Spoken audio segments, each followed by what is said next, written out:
Hello. So that is my little longer intro, just so that I have enough time to actually get properly on stream and so forth. How are people doing? It's. I feel like I've been saying this every day. It's been a day. It's been unusual. Um, what is with this trial? I just don't understand it. Um, so I see people saying Law and Lumber Raid. Welcome. This one's a bizarre one. I see people saying sing for us again. Um, no, I don't have a backing track, and I admit that I was the only person who could hear the backing track. But yeah, so today we have three witnesses. And those three witnesses, the first one you probably already forgot about. Um, Lots of people have already forgotten about the first person. The first one was the continuation of Dr. Egg, or, you know, Agent 47, Voldemort, whatever you want to call him. I seem to recall he's got a name, but I just can't remember what his actual name is. This is a guy who is, let's be fair to him, he's super boring. He's super smart. I was impressed as heck with his credentials, but he's boring. He's just straight up boring. And so he was difficult, but he was actually kind of helpful in the sense of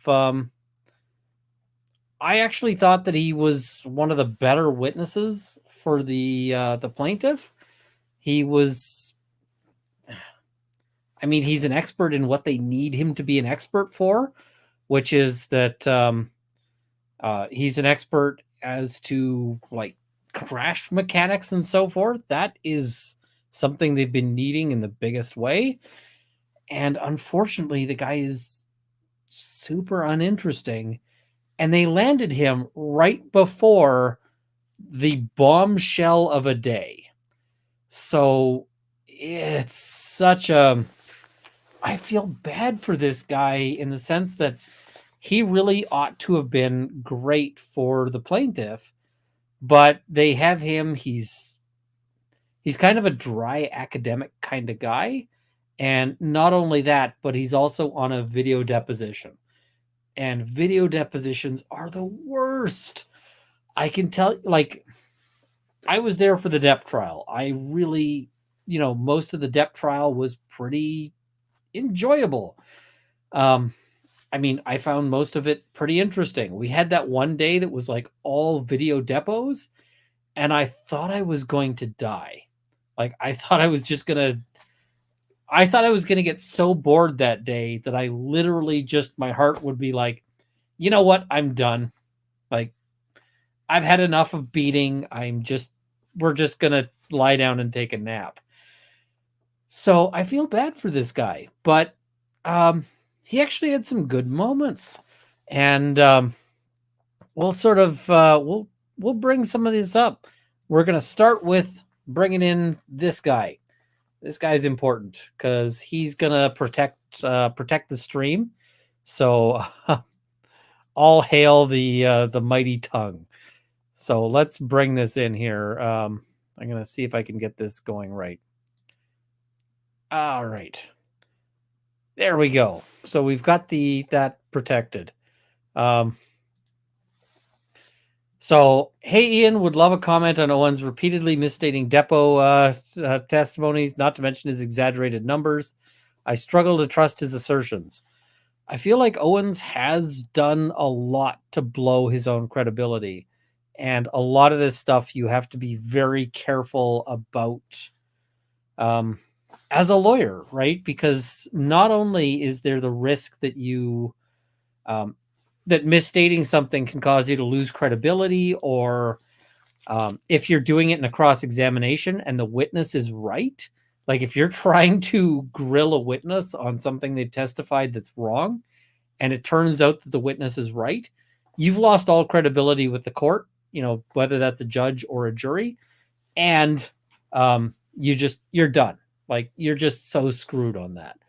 So this is the kind of thing that you should be accurate for. But the problem is they've got so much information in their head to play around with. All right, let's go to some timestamps here, because we're going to start with Dr. Egg. And I'm not going to point out everything about Dr. Egg, but we're going to look at a couple of moments here. All right.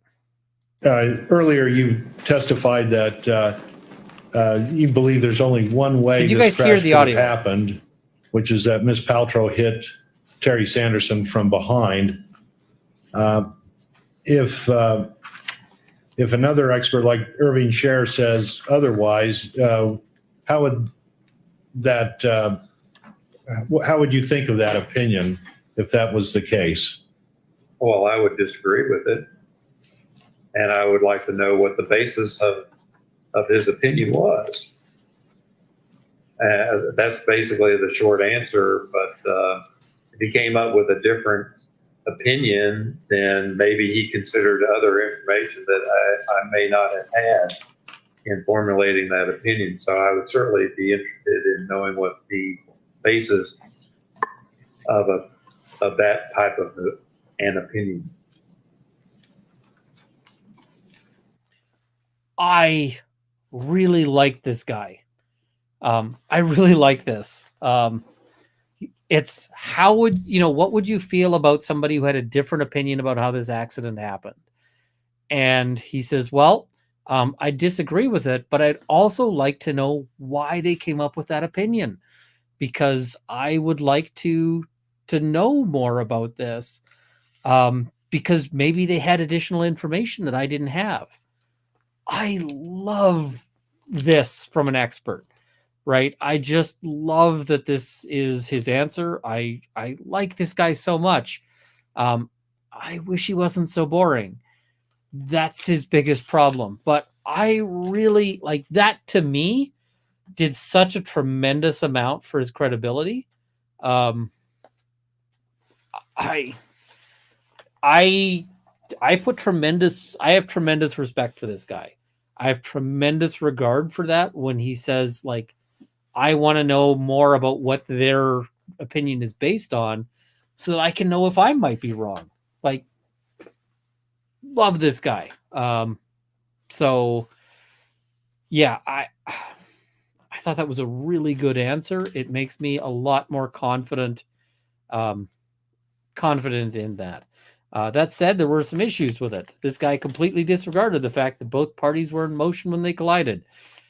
Yeah, and there were some problems I had with his physics, but there's the other thing of, this guy was so boring, it was hard for me to follow his testimony. I think that is actually kind of accurate. I think that there was a lot of bits that were hard to follow because this guy's not super animated. And I see people saying the green screen made it worse. Maybe. I don't know why he's filming with a green screen. Maybe he should have actually put something on the green screen, so it could have been like a tropical vacation or something. But he had something else to say right after this. And do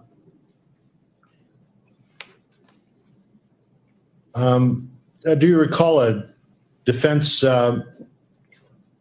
expert, Robert Hush, MD? Yes, that's the neurologist. And his report is, the actual written part is less than 6 pages. This guy's had all the nicknames. Maybe 5 even. And most of it is, or much of it is the review of his, the things he reviewed. Is it your understanding that Dr. Hush did not examine Terry Sanderson personally, correct?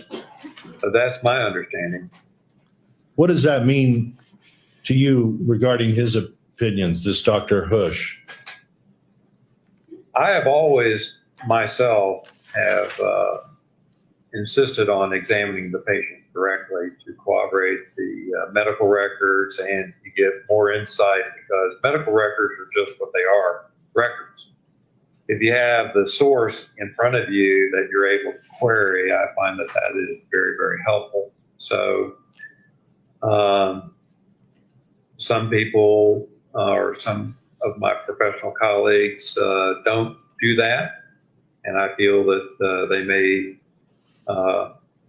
be at a disadvantage in doing it that way. But my preference has always been to examine the patient. I'm just going to read you what his report says. This doctor. So I really like that. I mean, did you catch that? That was actually a dig at other lawyers, or the other experts, rather. That was a dig at the other experts. That was saying that the other experts are not doing a great job. And I thought, as a dig at other experts, that was a really well done dig. Because, you're sitting there going like, hey, I did a better job than those other experts, right? You're trying to sell that your opinion should be accepted. But I really, really liked the way he did that. I thought that was just exceptional. And, he's just like, hey, I think I did a better job, and here's how. Awesome. All right, let's skip ahead a little bit here to another moment that I took a timestamp for, because I was just like, okay, we're doing this, I guess. For that period of time, I'm not a treating physician of his, so I can't comment on his clinical timeline after that. One of the defendants, handpicked neuropsychologist Angela Eastfold, testifies, or in her report, discusses Terry's persistent concussive symptoms as being better accounted for by a history of comorbidities, risks, factors like hypertension, hypercholesterolemia, untreated obstructive sleep apnea. The list goes on, but I'm going to just start one at a time and ask you for each one. Do you think any of these things I'm going to list better account for Terry's persistent concussive symptoms? Hypertension. No. Hypercholesterolemia. I assume that's high cholesterol. High cholesterol, hypercholesterolemia. No. Sleep apnea. No. Prostate cancer. No. Erectile dysfunction. No. I can tell you, there'd have to be like $3 million on the line for me to be like, I'm going to put erectile dysfunction out in a nationally televised trial.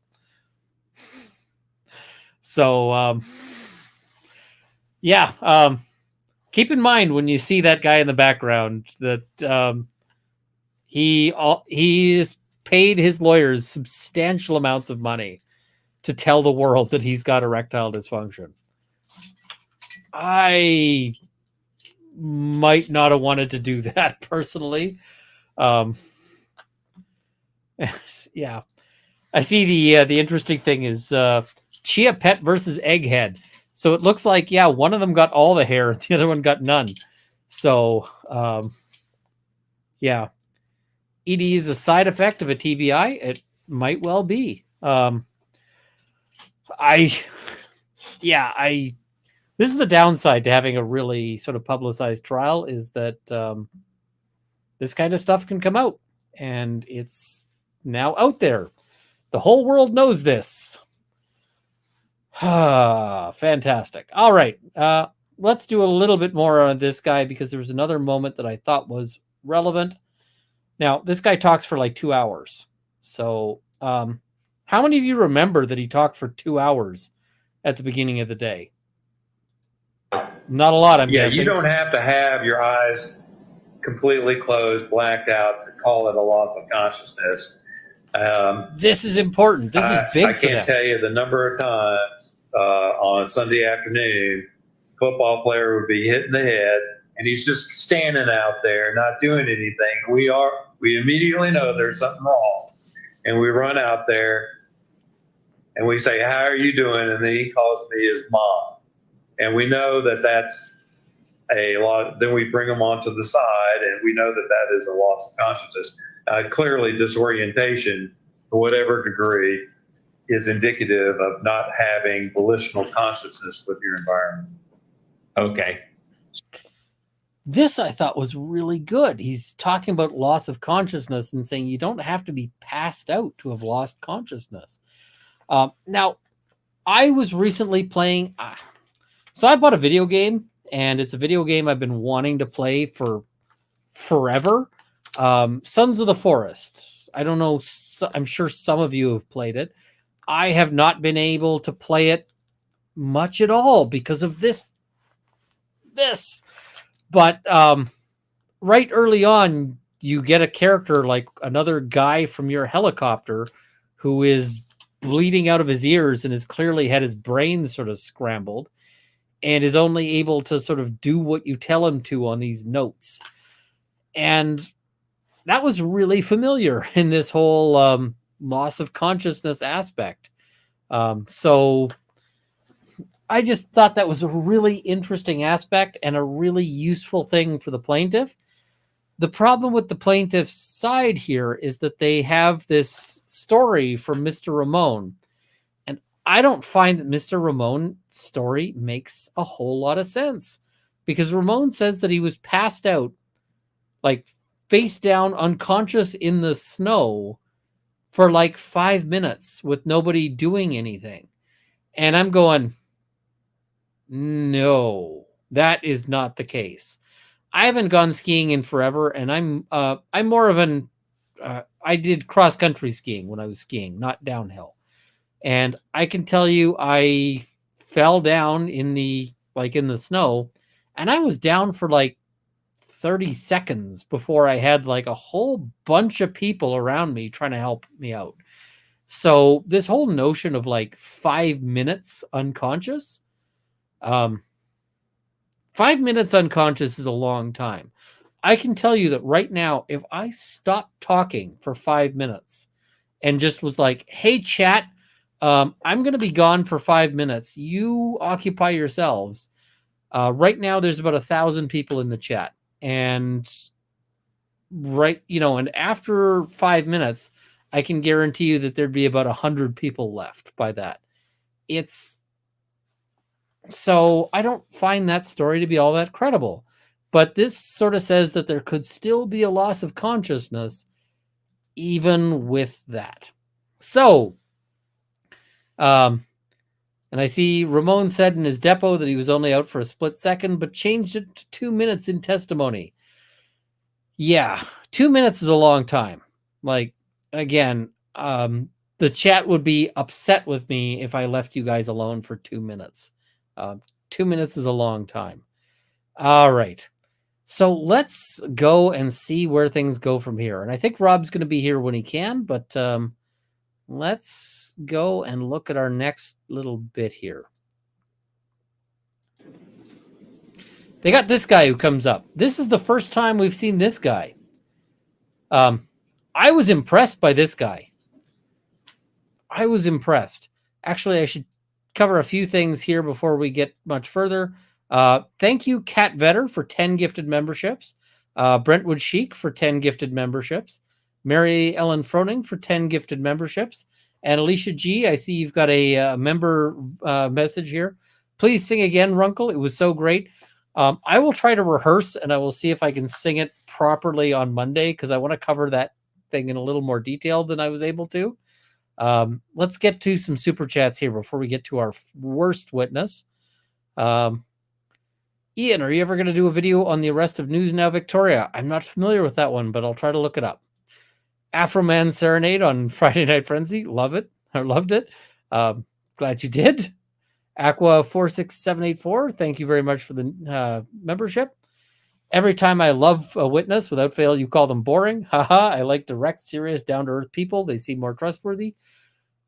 Sorry, the guy's boring. I loved him too, but he's boring. Pam Marshall, thank you very much for the YouTube membership. And Suzanne S., thank you very much for the YouTube membership. And one more here that just came in. Pampered Shelly, I had a TBI, don't remember almost 2 days. Hubby said I never stopped talking, even with all the blood pooling onto my head. Ooh, I'm sorry to hear that. I hope you're all right. So, all right, there we go. Thumbs up, EMT, you don't check loss of consciousness, start CPR for 2 minutes, your buddy will be bad. Yep. Terry has a lot of lawyers. What is the ballpark estimate of costs? $500,000. That's a rough guess. Lot of yeah. All right, let's sort of see what we're looking at here. So we got this guy. Oh, right, I miscounted the number of witnesses. I think we got 4 witnesses today. 1, 2, 3. Yeah, we had 4 witnesses.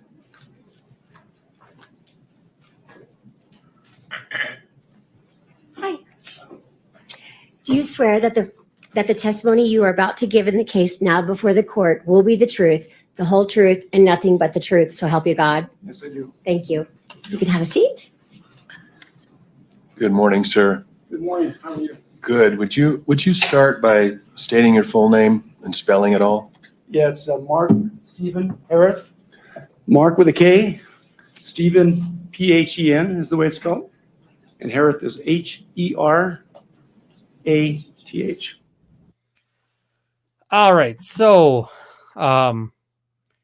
here's the thing. This is another witness who comes out to testify that basically Terry Sanderson was, or I'm just going to call him Colonel Sanderson, was the nicest person ever, was, this great guy right up until the accident here. This guy was okay, but the one thing I really noticed was that this guy's last name is Harath. And did you notice who else's last name was Harath? This is Shea's husband. Okay, great. Do you not have any people that you could testify that aren't like directly related to this family? Does this guy not have any former friends that you could bring out?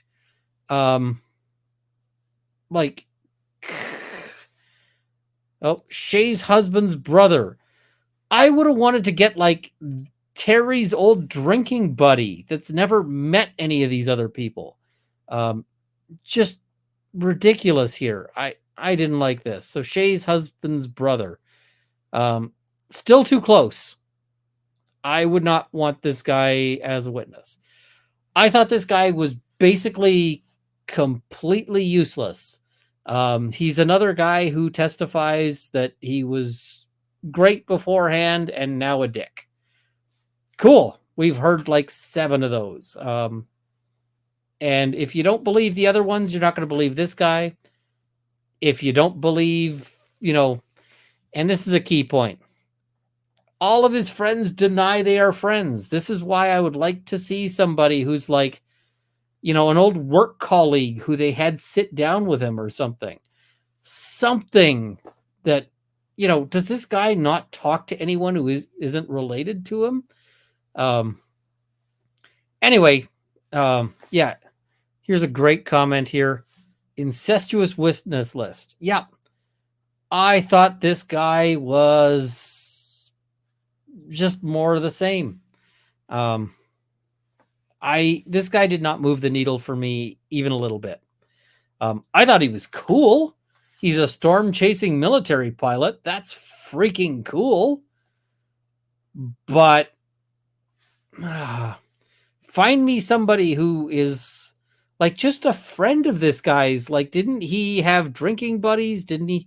This guy testifies that there were some people who he used to like watch basketball games with. Why not them? Like, where are those people? So yeah. Thoughts on the ex-girlfriend's testimony? I did that on a previous stream. So I wasn't super thrilled with it, but it was not as bad as it could have been. So I think his friendships have deteriorated over the years. Absolutely. Find one of those people who used to be his friend. Subpoena the F out of that person so that they have to come into court. and get them to talk about why that friendship went away, why that friendship decayed. Like that to me would be strong evidence. There was a guy in the Depp trial, I forget his name and I don't care to look it up, but one of the things he testifies to is like, oh yeah, me and Johnny Depp, we kind of fell out and we don't talk anymore. That was sad. And why don't you have somebody to do that? So, yeah, I did not care for this guy, and I don't have any timestamps for him. He's just over and done. So, and he testifies for like 5 minutes. No. Let's see. 2:08 is the timestamp now. Looks like he actually testifies for about 30 minutes. Okay. In 30 minutes, I took note of nothing that I felt it was needed to say. So that just tells you kind of, yeah, there were no moments that I was like, I got to cover this. But the truth, so help you God. I do. Thank you. You can have a seat. So now we got her. Good morning. Would you start by getting your body toward the microphone position, and then give your full name and spell your name, please? My name is Shea. Awesome. S-H-A-E. Hopefully we'll have Rob here shortly. Middle name and maiden name, Sanderson, S-A-N-D-E-R-S-O-N.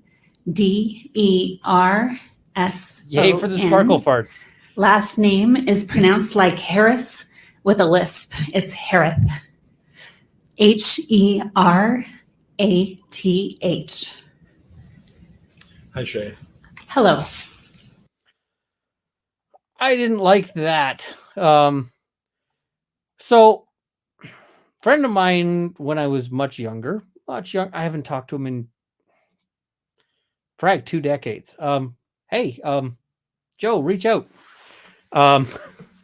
So friend of mine from ages ago had a bad lisp, and it was because of a birth defect. It was because he had some some health issues and so forth.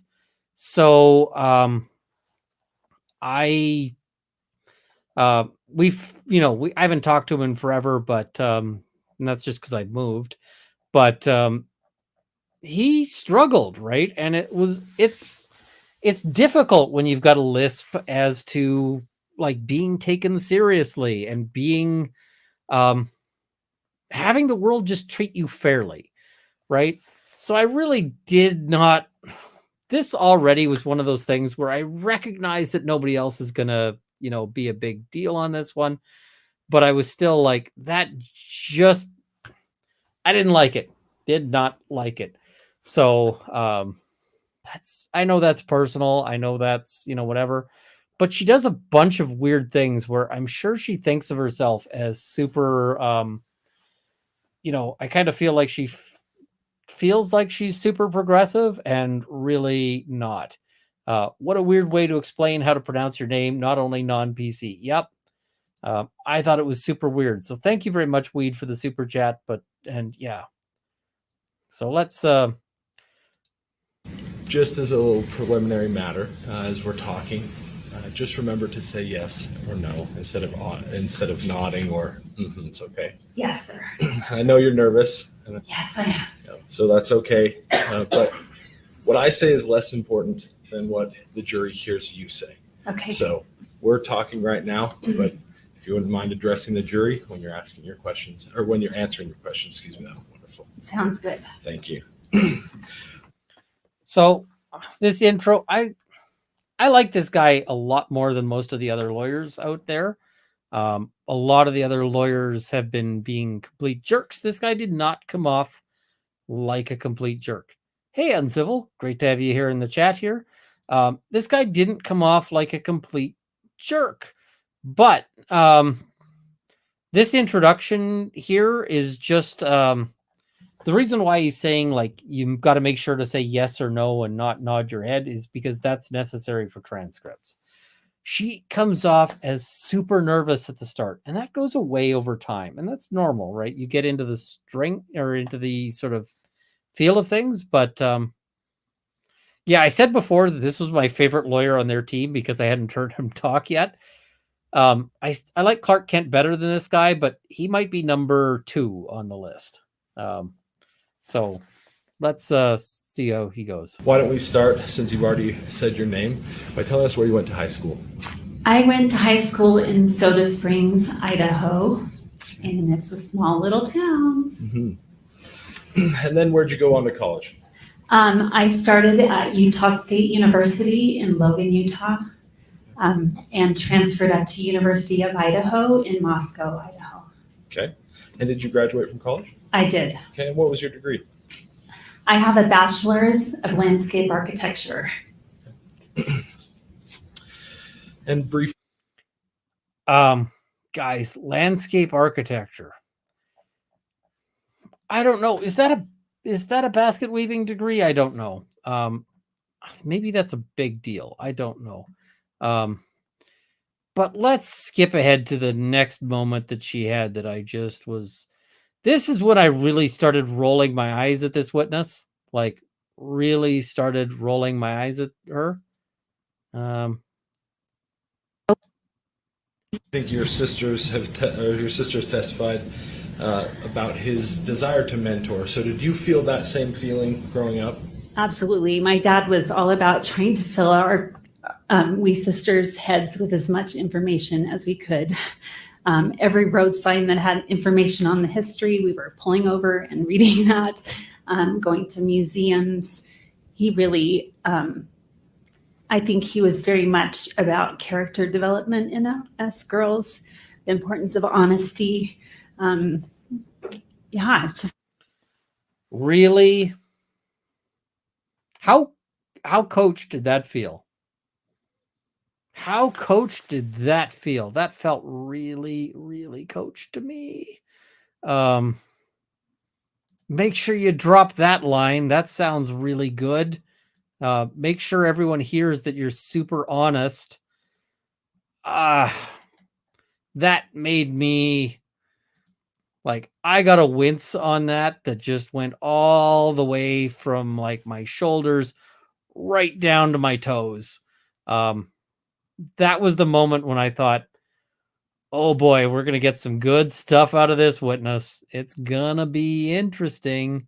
So yeah, and I see a request to slow the chat. I'm throwing on a 30-second slow mode. I hope that's good enough. We'll just go from there. But this is the moment when I thought, this is going to be interesting. This is going to be a problem. We're going to see some stuff out of her. So, yeah, I did not like that at all. That just started setting me off on that. All right. So she's just pledged that she's been trained to be super honest, right? She is the most honest person to ever honest, and yeah. talking about. And then below there was a link that said, here is information. I may not be quoting it exactly right, from my friend and eyewitness. And then there was a link below. And that link below, I couldn't ever look at it because you had to be like a meetup member or something. But I have a vague recollection of actually calling my dad and saying, can you give me your meetup group number so I can actually look at this? And he was able to give me that information. So I may or may not have seen what was in that link. You don't remember the day. How honest does that feel? So I couldn't get into it because you need a password, but I might have called my dad and asked for his access. And so I may or may not have looked at the link. What happened? Like, did you or did you not look at the link? And like, oh my God. She's got this recollection the whole way through that is crystal freaking clear at points that she thinks are convenient to her, and super freaking fuzzy whenever it's a problem for her. So right now, this is a problem. Like, did you look at this link? I don't did you or didn't you? Like, this is not that hard. And like, how can you have a maybe memory of I called up to get his password? Like, maybe this happened? That's real specific for a maybe this happened. Like, that's super freaking specific for a maybe this happened. And like, so did it or did it not happen? Like, come on. And then like, I don't know if, I'm sorry, you're telling me that you got the password from your dad and then you didn't check that out? Like, this to me sounds like something saying I spent the entire day baking a loaf of bread and then I didn't eat any of it. Like, no, you didn't. Like, no. So, this to me just reeks of something is not accurate. So we're already at this.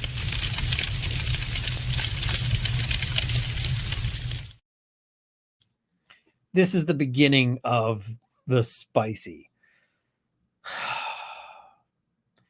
All right, let's keep going because there's another thing here that happens just right now that makes me super concerning. Of hitting that link and knowing what it was.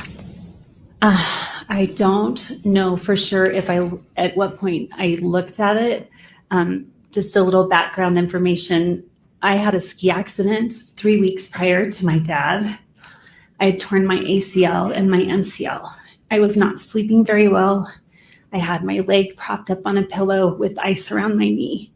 And I also had a 4-year-old and an 8-year-old to take care of at the time. So my memory of what happened during that period is very foggy. That's fine. I'm going to put up Okay. that email, or at least the paper copy of the email. Her memory is very foggy for that period, but she comes up with some really specific details about what might have happened, right? This kind of feels like a toddler about, well, maybe I might have, and then very specific details. Yeah. I'm super foggy about like the exact things that I did yeah. This has already been marked as, I think, Defense Exhibit 111. And it's been discussed quite a bit. But, D102 is the same thing and will be a lot clearer if you want it. Do you want it? we're going to go through this just the way it is right. Well, Hey, I know checked it's- because the top portion is not evidence.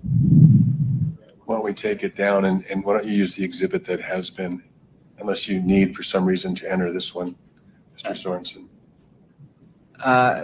This is okay as he's doing it, Your Honor. Just the top third is not evidence. Well, I'd rather that the jury not be published a document Thanks. that hasn't been All right. admitted. I want to make you all aware that you are giving out information when we're looking on these private information.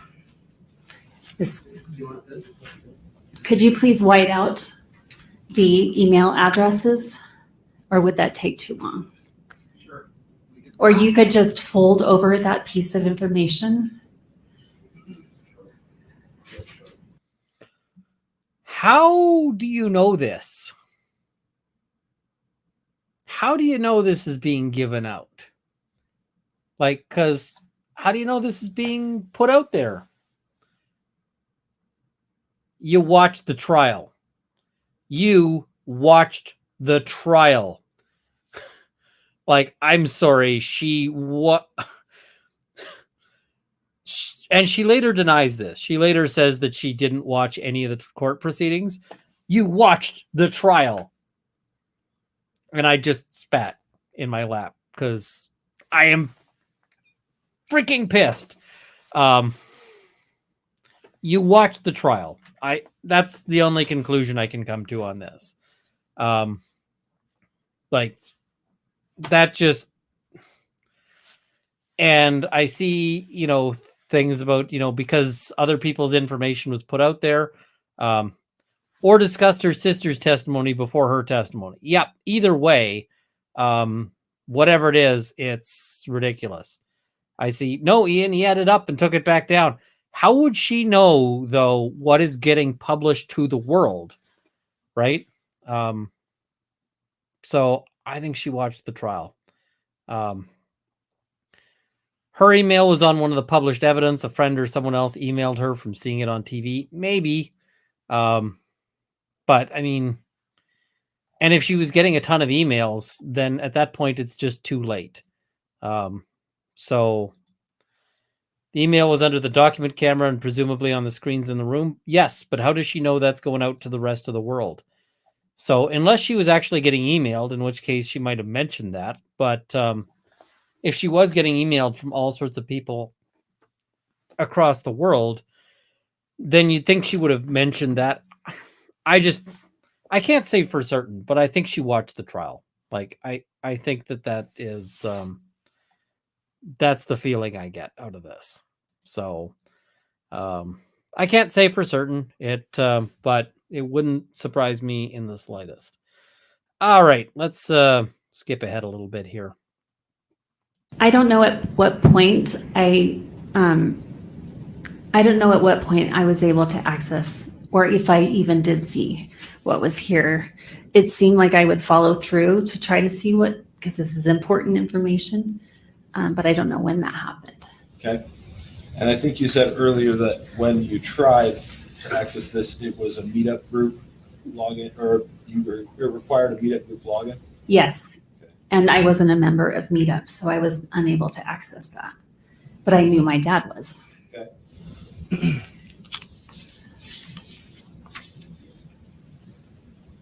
I may have missed. I want to talk because it's going to be brought up quite a bit. Mm-hmm. Will you go ahead and read what your note says here? Oh, no, I got it.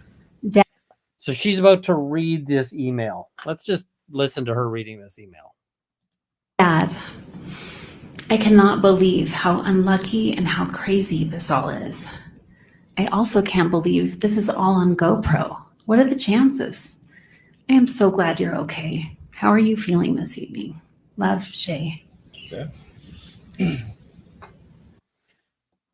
I love this dramatic reading.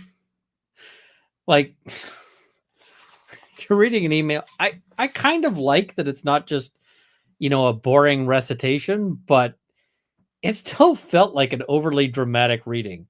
Like, hire her for your next,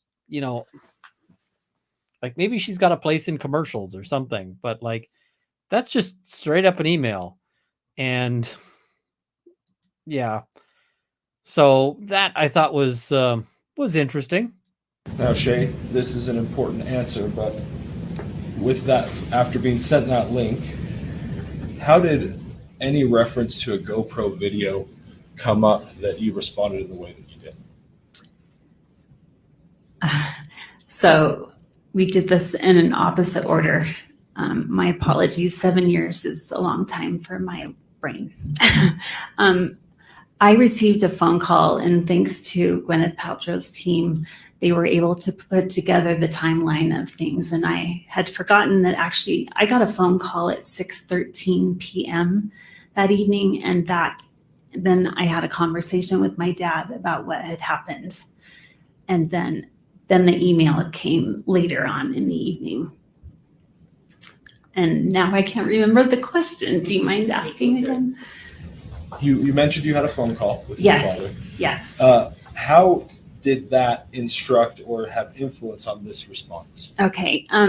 After my dad told me about what he was feeling and that he could hardly think, his brain was numb, and that he couldn't take a breath without feeling a stabbing sensation in his chest, and that he had rung his bell. I believe he mentioned that with this big resort and so many people on this green run, there had to be GoPro video. Overruled? Go ahead. Continue. And so And so he said there has to be GoPro footage. There just has to be, because there was this big blood-curdling scream before I got hit in the back. And that means that a person that had a helmet cam of this GoPro would look towards the scream and catch it all on video. And so I thought, that's brilliant. Then we have complete evidence of what happened and who was at fault. And so I kind of assumed that maybe this was GoPro video, and we could rest easy because we would know what happened. Does anyone believe this? Does anyone believe this? Let's go back and listen to that again. And we're going to start here. We've got this on the screen. This is what it says. I also can't believe this is all on GoPro. What are the chances? Right? I also can't believe this is all on GoPro. What are the chances? Right? That sounds pretty definite to me. This is on GoPro. And so now they're going to try to explain that away. And here's the effort to explain it away. How unlucky and how crazy this all is. I also can't believe this is all on GoPro. What are the chances? I am so glad you're okay. How are you feeling this evening? Love, Shea. Okay. Now, Shea, this is an important answer, but with that, after being sent that link, how did any reference to a GoPro video come up that you responded in the way that you did? So listen carefully and see if this matches with, I can't believe, I also can't believe that this is all on GoPro. we did this in an opposite order. My apologies. 7 years is a long time for my brain. I received a phone call, and thanks to Gwyneth Paltrow's team, they were able to put together the timeline of things. And I had forgotten that actually I got a phone call at 6:13 p.m. that evening, and then I had a conversation with my dad about what had happened. And then the email came later on in the evening. And now I can't remember the question. Do you mind asking again? You mentioned you had a phone call with your father. Yes. How did that instruct or have influence on this response? Okay. After my dad told me about what he was feeling and that he could hardly think, his brain was numb. She's and that injecting this. This is not part of the couldn't question, right? Take a breath without feeling a stabbing sensation in his chest, and that he had rung his bell. I believe he mentioned that with this big resort and so many people on this green run, there had to be GoPro video. Overruled? I bet Owens regrets objecting here because this is the best evidence for them that comes out. And so he said there has to be GoPro footage. There just has to be, because there was this big blood-curdling scream before I got hit in the back. And that means that a person that had a helmet cam of this GoPro would look towards the scream and catch it all on video. And so I thought, that's brilliant. Then we have complete evidence of what happened and who was at fault. And so I kind of assumed that maybe this was GoPro video, and we could rest easy because we would know what happened. But you had never. Really? I mean, this is saying that there might be GoPro, like hypothetical, but she's saying, I also can't believe it was all captured on GoPro. I don't see how you get there from this hypothetical GoPro. Like, this just doesn't make any sense to me. I've been at events where lots of people have GoPros, and I would not assume just because of lots of people having GoPros, I would not put up and say, I can't, I'm so glad that this was caught on GoPro or something along those lines. Like this is, to me, this is not credible at all. And I just don't see how this one makes sense. And I see Island saying, honestly, Runkle, it seems like you just decided you didn't like her and now won't believe anything she says regardless. I'm sorry. The credibility on this, super weak. And I decided I didn't like her because of moments like this. I actually thought she was doing okay until she started bombing some of this stuff out. Have you been listening? I was playing catch up. I wanted to catch some of what your commentary on the storm chasing pilot, which I would love to grab a beer with, but I don't know that added too much to the narrative. I mean, my commentary on him was literally I forgot he existed until I checked that I had notes that were, because I had a timestamp for when he got up on the stand, and then I had no timestamps for the critical moments of his testimony. Yeah. I mean, he was kind of also there, but he didn't add anything. Yeah. I think he's he's a badass, awesome dude. Oh yeah, no, I want to talk. I want to listen to his stories. I totally want to listen. Like, if he reached out and was like, Runkle, you suck. I want to come on your channel and tell you how much you suck. Yep. I'd be like, you know what? Please come on my channel. Tell me how much I suck. And I'm going to ask you questions about your storm chasing, because that is open invite. Yep. It's like, there. just that would be so awesome. I think he's probably a really cool dude. I would love to grab beers with this guy. I would love to go skiing with this guy, even though I would fall on my face like repeatedly. Maybe not, hopefully not sue anybody, but I'd be falling on my face the whole time. And yeah, but he seems like he seems like a badass guy. But I didn't think that he had anything interesting here. This moment, though. Oh, sorry. Go ahead. I was going to, can I impose for 1 second? Because I missed a super chat that someone DM'd me and I want to read it if I can. Is it okay? Absolutely. Yeah, 100%. Right. Assuming Jenny it's not Wallace. to get the channel shut down. No.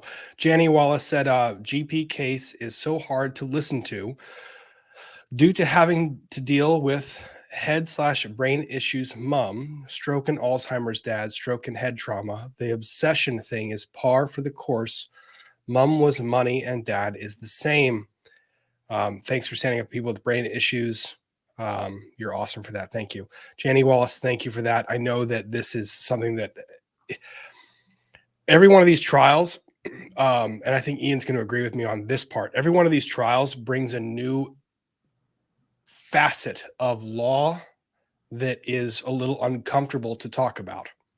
Yep. And this is why it's important to talk about it. I seriously, I genuinely believe this guy's got some brain issues. I don't necessarily know how much of it is caused by the accident versus, whatever else. And the other thing is, there's this phenomenon where people who are in neural decline, right, when you're starting to sort of age, if you get an injury that knocks you on your butt during that time, it can really accelerate things. Yep. Because if you spend 6 months at home because you've got broken ribs, you're just, it really cuts off all that stuff that was keeping you going. And the other really tragic thing is retirement death.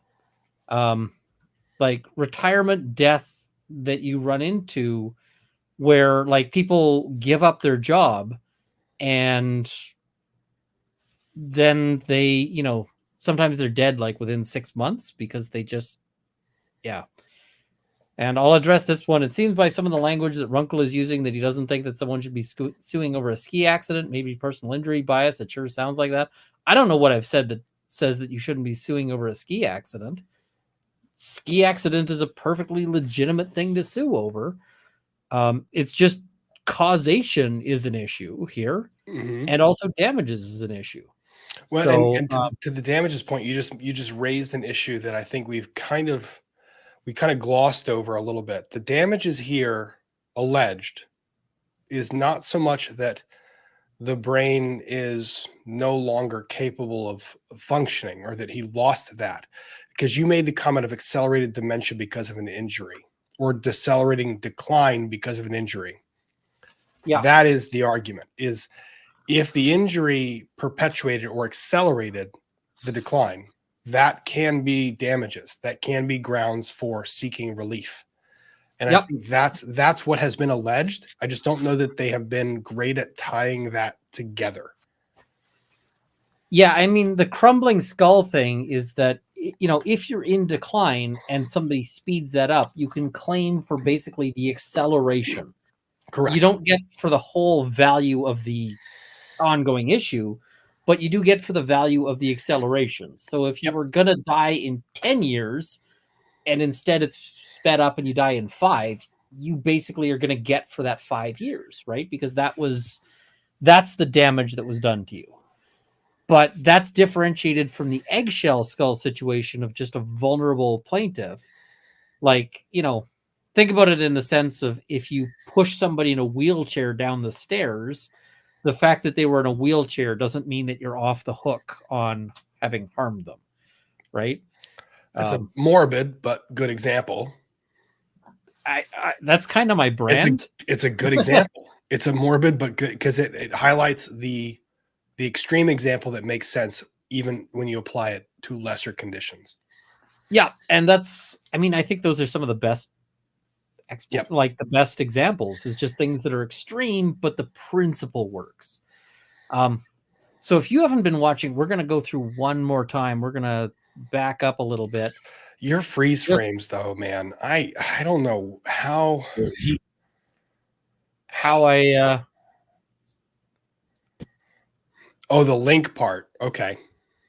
I want to talk because it's going to be brought up quite a bit. Mm-hmm. Will you go ahead and read what your note says here for the jury? Dad, I cannot believe how unlucky and how crazy this all is. I also can't believe this is all on GoPro. What are the chances? I am so glad you're okay. How are you feeling this evening? Love, Shea. Okay. The dramatization. Now, Shea, this is an important answer. But Yeah, I'm mixed on that. I still like after being sent that link. I prefer it, but any reference to a GoPro video, but it's also weird, come up that you responded in the way that you did. So we did this in an opposite order. My apologies. 7 years is a long time for my brain. I received a phone call, and thanks to Gwyneth Paltrow's team, they were able to put together the timeline of things. And I had forgotten that actually I got a phone call at 6:13 p.m. that evening, and then I had a conversation with my dad about what had happened. And then the email came later on in the evening. And now I can't remember the question. Do you mind asking again? You mentioned you had a phone call with your father. Yes. How did that instruct or have influence on this response? Okay. After my dad told me about what he was feeling and that he could hardly think, his brain was numb, and that he couldn't take a breath without feeling a stabbing sensation in his chest, and that he had rung his bell. I believe he mentioned that with this big resort and so many people on this green run, there had to be GoPro video. Why object? Overruled. I hate that objection. It's a bad objection because and so he said there has to be GoPro footage. There just has to be, because there was this big blood-curdling scream before I got hit in the back, and that means that a person that had a helmet cam of this GoPro would look towards the screen and catch it all on video. And so I thought, that's brilliant. Then we have complete evidence of what happened and who was at fault. And so I kind of assumed that maybe this was GoPro video, and we could rest easy because we would know what happened. Okay. He didn't show you a GoPro video. No, I've never seen GoPro video, and it does not exist as far as I know. So, and now, Yeah, Can I do a rant on lawyers for a second here? absolutely. I mean, you're encouraged. We suck as a profession. Lawyers. My inclination is one, do better, but two, it's like, here's the thing. Every witness, every person that has a story to tell, they want to tell the story, especially when it's something that's critical to their case or the case of someone that's important to them.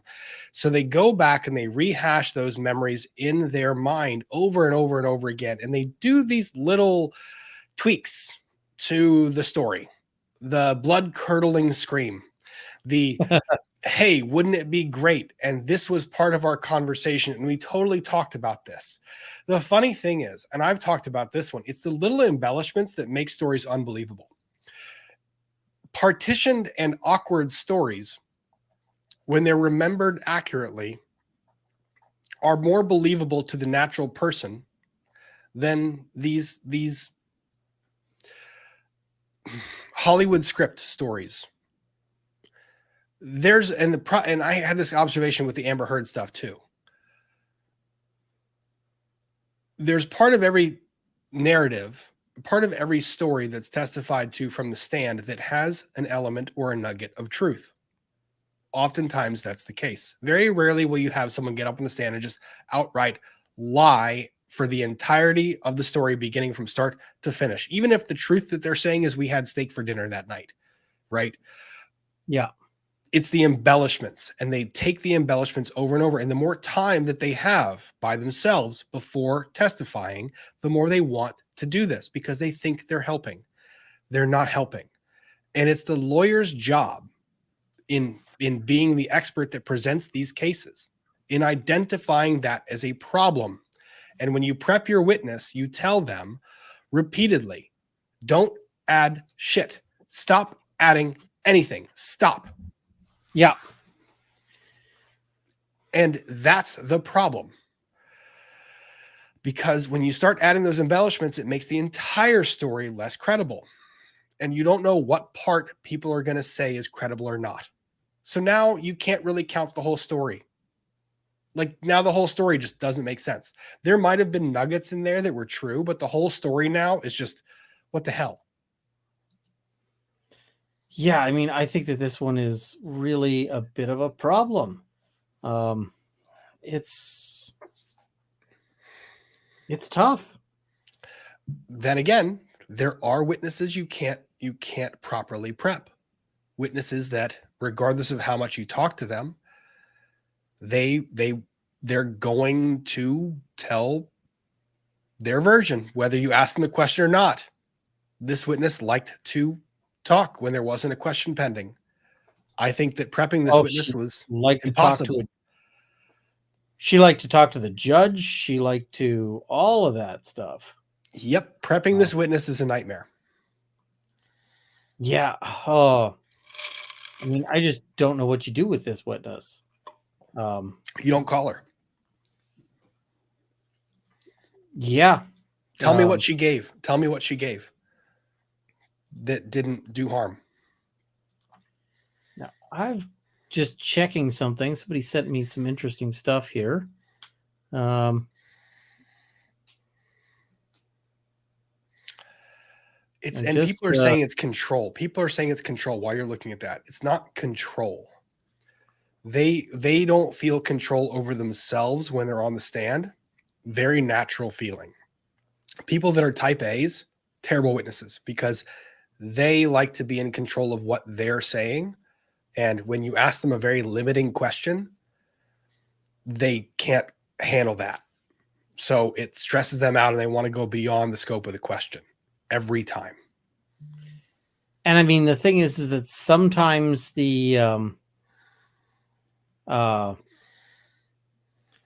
sometimes the best witness is the ones who just give no damns. You know, they just. Yeah. The experts, Goldstein and what's the Oh, I loved him. The other guy, the other engineer, the reconstruction guy. Oh, Green screen guy. Bane, yeah, Miss Dr. Egg. Yes. Those two expert witnesses, phenomenal. Goldstein was more animated, but phenomenal experts. I mean, Because Goldstein was more interesting to look at, which made him fantastic. But they were both, yeah, they both didn't seem to have a dog in the fight. And they clarified everything. They said, look, I'm not saying this. I'm not going to go beyond the scope of the question you're asking me. This is what you're asking me. This is my answer. Dr. Fong, I liked too, a little bit. She went a little sideways, but I didn't have a problem with the experts. It's the fact witnesses that give me trouble in this case. I didn't like Dr. Fong. I thought she was too much of an advocate. There were some places that I thought she was, but like Dr. Hare was fantastic. Goldstein. Yeah, Dr. Egg was one. And you know what? Dr. Egg and Dr. Hare are pretty much perfect if you cross them over, because then they're the right amount of hair for each of them. Perfect. Yeah. But yeah, I was not super thrilled with this moment. Yeah. I just was like, sorry, go ahead. Did you find what you're looking for? Sort of. Apparently, well, we'll just play on because it'll sort of raise the issue. You still have not seen any GoPro video. I have not seen any GoPro video. So it was. I don't believe this for a I don't second. want to mischaracterize what you just told the jury, Mm-hmm. but it was based on that conversation. I mean, based on what I heard there, it really sounds to me like there's GoPro video. She's seen it, and it's real bad for their case. That's what that convinces me of. But I don't know. I honestly don't know. I'm pretty sure The links are weird. I don't. At this point, I don't know, and honestly, I don't know that I need that one way or the other. The thing is, if GoPro video exists, and I feel like it does, that's a problem for somebody's. Then I've got a real problem with the plaintiff's case. Yeah. So if it's there, and the jury might hang their hat on that, by the way. Yep, they may well. Conversation you had with your dad that you responded in this way. Yes. So I don't know if during the time I was talking to him, if I had my leg propped up and whether or not I was interrupted by my 4-year-old or 8-year-old at the time. But when I hung up that phone, I thought there was GoPro video. And I thought that would be comforting for my dad to say, it's going to be okay, Dad. I know you are really hurting, but we've got it on camera. So I believed that there was GoPro video at the time, and that's why I said that.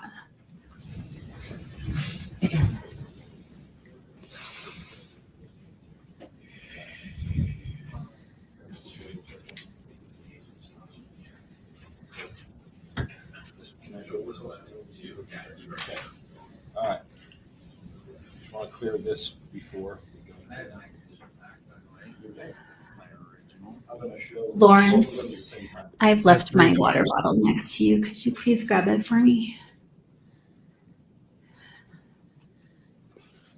The reason that I've laid them on top of each other here is going to be. Now, there's a important for moment the here jury. that gets So this has already interesting. been So that's what I'm playing through too. Admitted, and this is the jury saw this yesterday. This appears to be the Oh God, this part. post that your dad put out the day of the incident, talking about the Whitney Smith that helped him down from the mountain.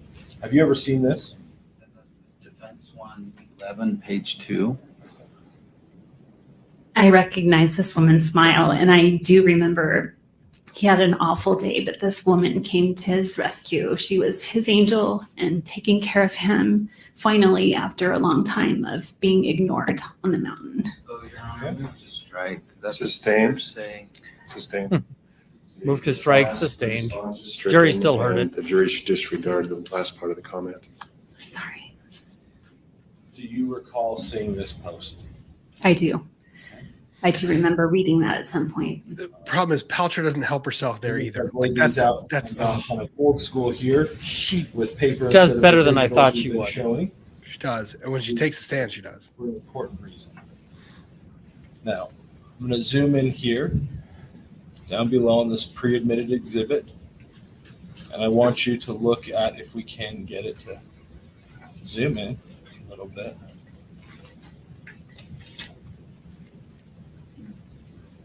We'll focus it up.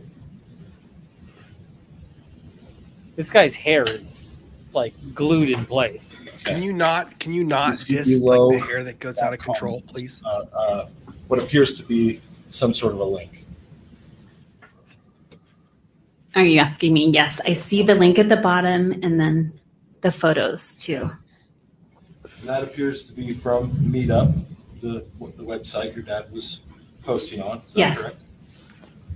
Do you see these numbers here? Yes, Okay, you see photos and then slash and some numbers. yes. Okay. Now, I want you to look at this. I want you to look and see. And We can tell still me, read that it's a email lot of address. numbers, but do the photos at the numbers at redact. the end of that exhibit with this exhibit here, do these numbers correlate or match any of these numbers down here? This is a peeve of mine. People redact email addresses with Sharpie, it doesn't or- work. yeah, they redact all sorts of things with Sharpie, and I can tell you that if you want to redact with a Sharpie, the way you do it, Both sides. you Sharpie the heck out of it on both sides, and then you photocopy that document. Yep. Because otherwise, if you Sharpie it, I can recover it. Yep. And in this case, I can recover it by vision, but even in situations where you can't, you can usually recover it just by like, if nothing else, you can wash it.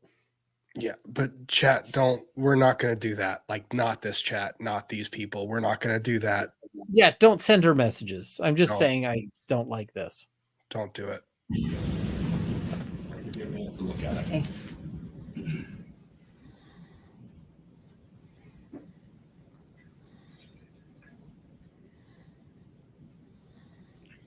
Oh man, I said continue on until next point, and I'm like, I don't know how long that actually was.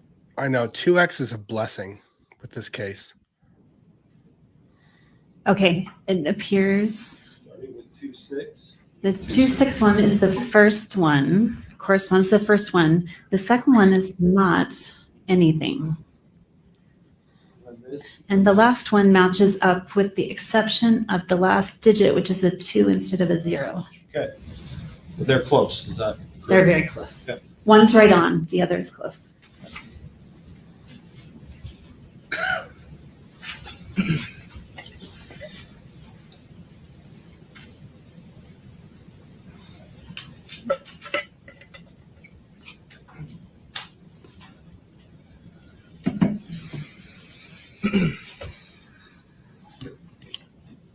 I'm going to switch gears a little bit and get off a little bit away from this email.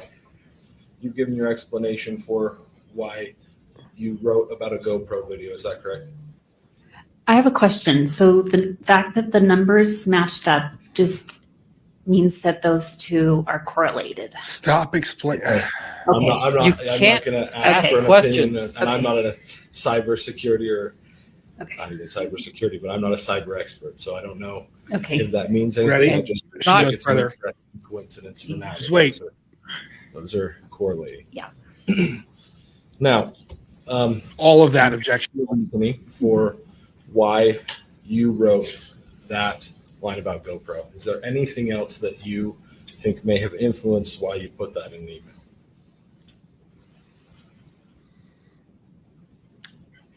I think I've already said, I think I just wanted my dad to have peace of mind that there was video footage out there that was going to show what happened. So she's But you telling didn't know him that there there's was or was not.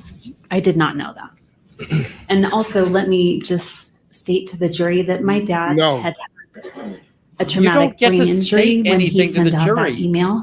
without a question. which is why You didn't know that at the time. what's Oh, Foundation, that? Your Honor. Sustained, we do need to wait for a question before we address the jury. So thank you. gosh, I'm so sorry. The evidence that my dad had a brain injury at the time. Yes, the comment will be stricken. So, The jury- so Paltrow, okay, here's the thing. Pause it real quick.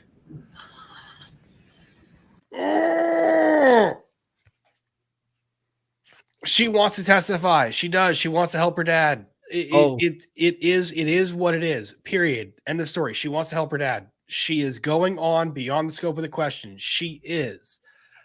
Yeah. Paltrow's not helping herself by doing what she's doing here. The jury Oh, can see it. I feel like I really want to play poker with Gwyneth Paltrow. Oh my God, I'd take all her money. That's the we like you and I at the table. We'd be fighting over Gwyneth Paltrow's money. Yeah. It's one of those things where, and you know what, we'll put all four of us at a table. You, me, Gwyneth Paltrow, and Shea, and you and I will just run the table. Does that sound fair? We'll just be sitting there fighting. I mean, we'll make a side agreement that we split the take at the end of the day, and we'll just walk out of there with their money. Because it's one of those things. Shea loses credibility in making that added statement. Paltrow loses credibility by shaking her head. I don't know which one I dislike, and that was where I was battling with a lot of this. I disliked both of their behavior in this one. Now, I'm not talking about Paltrow on the stand. On the stand, she did great. She did great on the stand. Just her face. I see somebody saying, I truly don't think her face can move. It does move is the problem. She smirks. She wrinkles at people. She makes all sorts of stupid expressions. She shakes her head. She mugs at people. Like, just sit there and say nothing. Like, and just poker face it. I know. And I see these comments, people saying, like, I think your bias, how off putting it is, what would you have her do? I see those comments. This is me, the lawyer, talking. The lawyer. I'm not talking like I'm the jury. I'm talking like the lawyer. I have a conversation with my damn client before they sit next to me, and I say, you don't sit there and jot notes like a wild animal. You literally sit there, and if you have notes, you look at your page and you jot down peacefully, because I tell you what, Emily makes this comment quite a lot. She says she couldn't be a judge because her face gets her in trouble. Her words, not mine. Emily, I love you. Her face gets her in trouble because she can't hide her expressions. When I have clients that can't hide their expressions because expressions are interpreted by different people in different ways in different moments, they can't read your mind. So a single juror or a judge that sees that expression and is going, I don't like that. That's one juror that you alienated in that moment. If you're taking notes, sorry. I had a background in psychology, and what really got me interested in psychology was forensic psychology. Now, I just have an undergrad, so I don't have a specialization or anything like that. But I read studies on like jurors. I watched juror interviews like obsessively, and jurors make decisions on all sorts of stupid ass shit. Mm-hmm. You know, you're talking about like a capital case. Somebody's literally going to be put to death, and they're like, I voted for him to fry because he made an expression at me when I looked at him. He frowned at me when I looked at him. So that's the moment when I knew he had to fry. And I'm like, holy shit. Or the moment when they say, I saw his eyes and I saw the devil. It's stuff like that. Jurors do that. Yeah. And so it's really freaking important that, yeah. And I'm just like, yes, they're human. Yes, they're human. I understand they're human. But a lot of the challenge that you run into, Amber Heard I'm referencing a specific human. I'm referencing a specific juror interview that I saw. Yeah. So it's not just Amber a generic Heard. Southern accent. It's like one guy I'm sort of talking about. I mean, Amber Heard is human. Johnny Depp is human. All of the commentary, and you saw the media when Johnny Depp was writing scribbles in his notepad. The thing is, I would prefer that than expressions like this. It's a challenge. I have had clients where I've told them actively that I didn't want them to pay attention to the trial because I knew that they were going to be like making faces. And I'm just like, I'm going to give you paper. I want you to draw and I want you to not listen because I know you're going to be a problem. If I mean, and this is a fair comment. I'm just bringing this up once. So she can't win if she's expressive or not expressive. She can't determine how others will interpret. There is no perfect answer, but there's definitely don't make faces. There's no answer to that. That's the thing. Go back through all the trials. And I'll tell you this, go back through all the trials. I don't care if it's male or female. Look at the party, look at the person when they're there and tell me it doesn't persuade you in one way or another. Tell me it doesn't give you a gut feeling. And jurors, when they have a toss-up, remember what I told you, 50% plus 1 grain of sand. If that 1 grain of sand is how the juror or how the witness looked at you, that's a grain of sand. And lawyers are terrified of that grain of sand. Yep. It's, and this one is even more grain of sandy than usual because it's 3/4 of the jury. Right.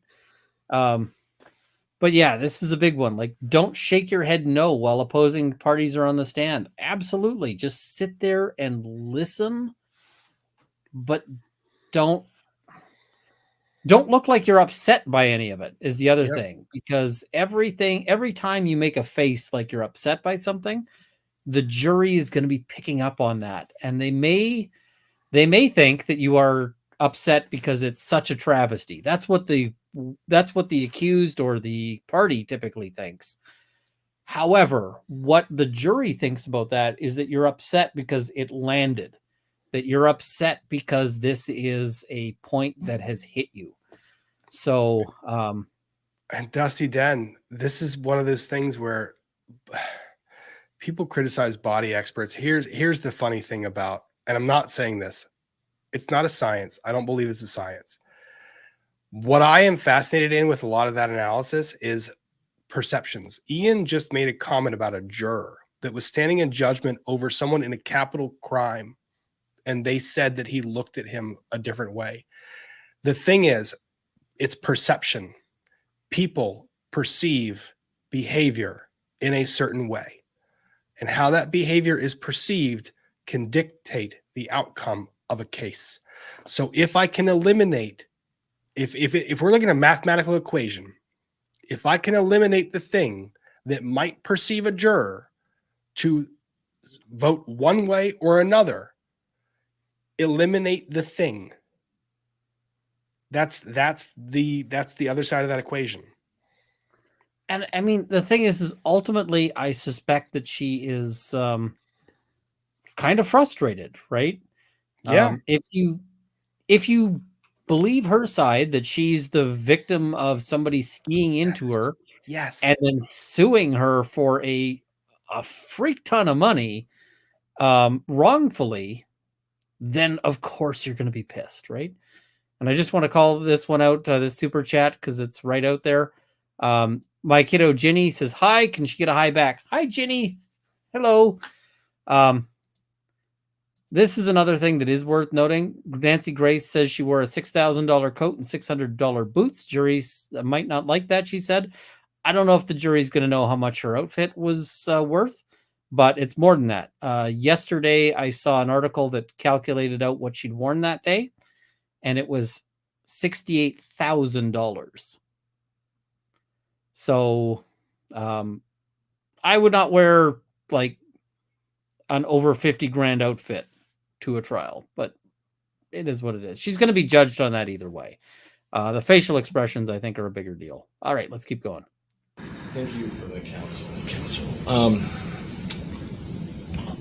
After the accident, you have maintained contact with your father, correct? I have. All right. Have you noticed any big changes in your dad? My dad has quite a few personality issues. Obviously, the injury to his brain has caused significant damage, enough to cause his personality to change. And What if you Speculation. Move to strike. Yep. Overruled as to a lay opinion under Rule 701. That's what have you seen as Gratitude. far as your dad's personality traits that have changed? Man, I said my dad continue is on to the very next bit, insecure. He doesn't show it, but he doesn't trust his brain anymore. Is that a hard thing for him? It's incredibly hard because he used to be able to multitask and do all sorts of complicated tasks. So I'm going to skip ahead. I mean, losing some multitasking is just kind of one of the things you'd expect. Now, there's a thing that I wanted to. I said continue on for, but I think it's a distance out. Lindsay says, considering the case, should it be 50% plus a flake of snow instead of a grain of sand? So 50% plus one snowflake. Yeah. I'll just look at some super chats while they're conferring here. Shea and the other sister, Polly, both seemed really evasive on the stand. Not a good look, in my opinion. I thought she was. I felt that was the case. Ian, there's a tornado emergency in Rolling Fork, Mississippi. Storm chasers are transporting victims to hospital. They're begging for help. I hope people are out there doing all right. That's a rough scenario there. Ian, do you have to wear the wig in Canada? Thank God, no. That would not be good. She's trying to be cutesy and funny. It's not working. Yeah. Dry humor does not work in court. I tell clients, you are not funny in the courtroom. Nope. Yeah. Like, just no. All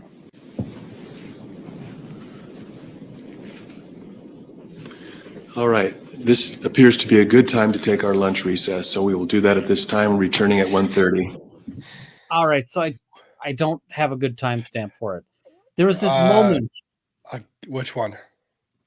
Someone's accessed the link. After after lunch before they bring the jury in. Okay. Then why did I put? I think it's after lunch. On. Well, see if as you scroll, you should see them pop up. Yeah, I'm just finding the end of break here. And Nicole, to the comment that I try cases all the time, I do. Yes. I do try cases all the time. During the Depp trial, there were days Rob missed being in court because he was in court. In court, like next door. Yeah.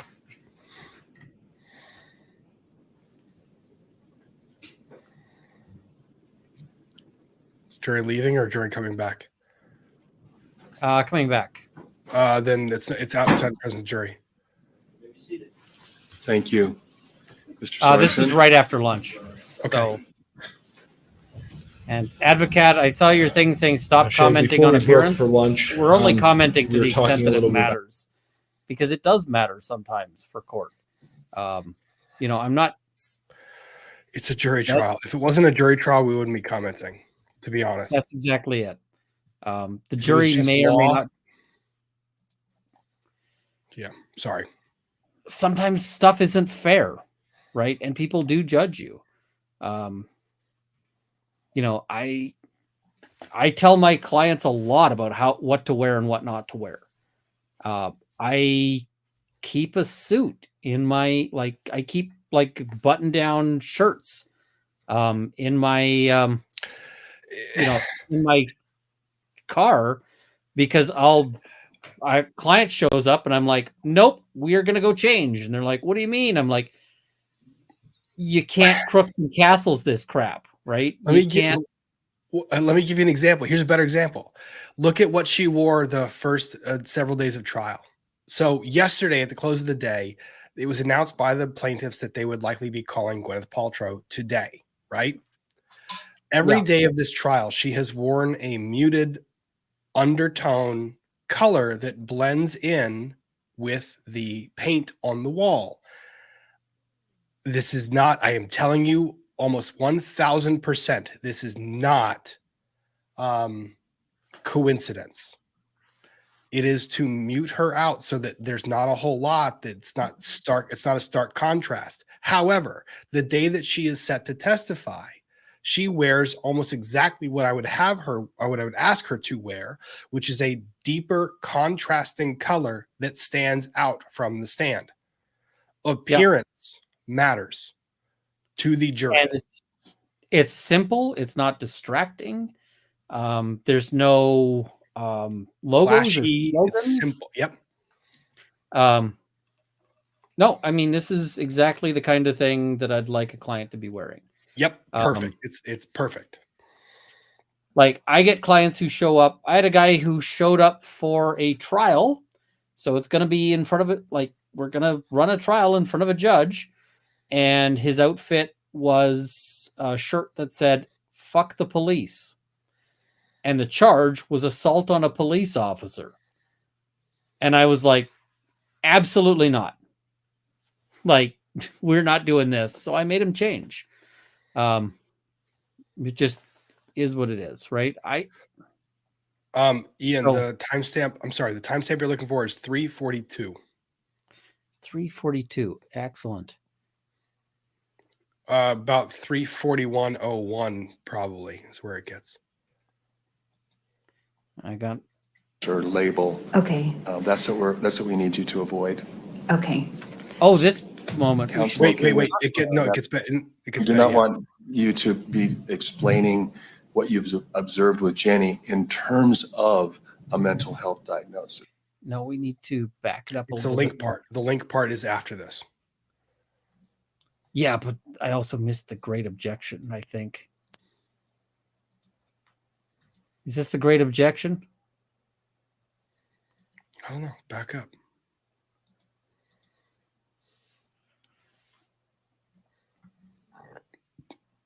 Yeah, this is the Oh. great objection. Max, that's cute that you think that. That's really funny. It's called Friends. Runkle too. I missed the thing Max said. It's not worth it. All right. This appears to be a good time to take our lunch recess, so we will do that at this time, here returning we at 1:30. What? Wait. Which objection were you thinking of? How is it that? So there are a lot of medical experts in this case, and you're not one of them. Oh, that's later. But no, you wanted to hear the link stuff, right? Yeah, but Ms. Hurst, Here's if you could this is just the link stuff. remain here for just a moment. Thank you. okay. All right. So, Ms. Hurst, there's a lot of medical There you go. Yep. experts in this case, Okay, and you're not one of them. it's true. And so, It was great. we want to be careful that your testimony limits itself to what you observed, Okay, and maybe opinions that you formed based on those observations. okay, But what we don't want you to testify to is a medical diagnosis of Jenny, Yeah. a mental health diagnosis of Jenny, or I guess describe what you've seen with her in terms of a medical diagnosis or medical terminology. Does that make sense? We don't want that last one. Is that what you just said, Your Honor? I think I'm a little Yes, confused. we do not want you to be explaining what you've observed with Jenny in terms of a mental health diagnosis. Like a person with this mental health diagnosis I see Jenny doing these things that are like a person with this mental diagnosis. Okay, But rather okay. just what did you see? Oh, what do you notice about her? Well, Okay. what have you observed? Mhm. And what, and you're certainly, Was the key word that you didn't want to hear was the neurodiversity? I think that probably triggered Okay, the concern. because that's more of a medical terminology? I'm not sure. Okay. It doesn't sound like an everyday observation though. You're right. So, Okay, I understand. I could see you translating. If you made an observation about Yeah. about Jenny, Mhm. and you're using that term to describe that observation, I could see you translating that into everyday words Okay. I as to see. what you saw and what you observed. Okay. But in terms of using a medical sounding name, I guess, or label, Okay. that's what we need you to avoid. Okay. Can we talk about how awesome the judge is, by That the way? instruction. What's that? Like how awesome the judge is? Like that clarification, you would not get that out of judges. And that is something where the judge kind of goes, you're going to disagree with me, aren't you? And he was so patient. Well, okay, you agreed with me. Oh, God, I thought you were going to disagree for a second. Yeah. He's patient with everybody. So patient. It's Ian is flabbergasted that the judge is that patient. Oh my, I called him Judge Job on Twitter He's so patient. for the patience of Job, because Yeah. I can tell you, I would have lost my shit a long time Yeah. ago. Like with the counsel when they're bickering, and he's just like, "Counsel, maybe we could all come up to the bench." I would have been like, "Counsel, you two will Yeah. behave like adults. You are both barristers. You will behave as if, with the decorum befitting your profession." And, right. I know. So, But God bless this guy because he can just sit there and calmly, honestly say, we're just not going to do this. We're not going to do this. We're going to stop right here. We're going to go ahead and I'm like, I love good him so Lord, much. this is awesome. He's my favorite. Like, just, I like him so much. It's who you want. If you're a defendant, you want this judge. If you're a plaintiff, you want this judge. You want this judge. I mean, one thing is that maybe some of the crappy behavior goes on because he's so patient. Yeah, that's a fair criticism. But I feel like these guys would suck no matter who was there. Like, I don't know. Do you think Judge A could have these lawyers whipped into shape? To be honest, this judge and Judge A have very similar demeanor. Like and Judge A is a little more stern. I think he is. Judge A is more stern. Judge A is like, move on. But Yeah. they have similar demeanor in that, like, Judge A was like, overruled. Judge A is really Here's an example. Overruled as to relevance. And you hear this judge do that. I've seen it. Well, the other thing is he will sometimes correct the objection. Yes. I have seen him like say, like there's one where they're like objection vague, and he's like sustained as to relevance, and I'm just like, yep, you got the wrong objection, and he's fixing it for you, but he also doesn't want this, I like this judge though. I think he's a good judge. I've seen some criticism of him, and some of it's fair, some of it's not so much. But I like him. I would like to appear in front of this judge. And I feel like this judge, if the lawyers were on the ball, would just be exceptional. Oh my God, I would freaking love it because he wants the timeline. Like the thing that Judge A is better at. I'm not comparing my judges to this judge. The timeline or the timing, like the timing. It's the whole like you have this many minutes left. It's that part. And like the machine process. Oh, I mean, she and whatever, like her clerk or her assistant or whatever it's called there, they ran that courtroom like a machine. It's not just that courtroom. It's that edict has been imposed downward. It's fun. It's not fun, but it's fun. I mean, like she was like, the one time it's like, how much time do we have left? And she's like, read it back. And the guy there is like, you have 6 hours, Yeah. 37 minutes, and Yeah. 32 seconds. And it's Yeah. like, okay, they're not screwing around. Like, they're here to play. And where the lawyers are like, I thought we had 20 more minutes. No. And she's like, No. nah, bro. And it's like, what about during the objections? No, I wasn't counting then. Like, that's on you. Like, oh man, they had that down. She just was not putting up with anything. So, all right, let's what is it? Yeah, Well, now they you have got this. now the video link, the link part. Oh yes, And I just want to make one other statement that's There you go. separate Yes. from this. Just a minute, Ben. Thanks. Well, I don't want to conflate the two. Are you okay with that instruction to the witness? Yes. Okay. Your Honor, Mr. we're Owens? making copies. My staff has Yes, it advised me is. that somehow with the help of it,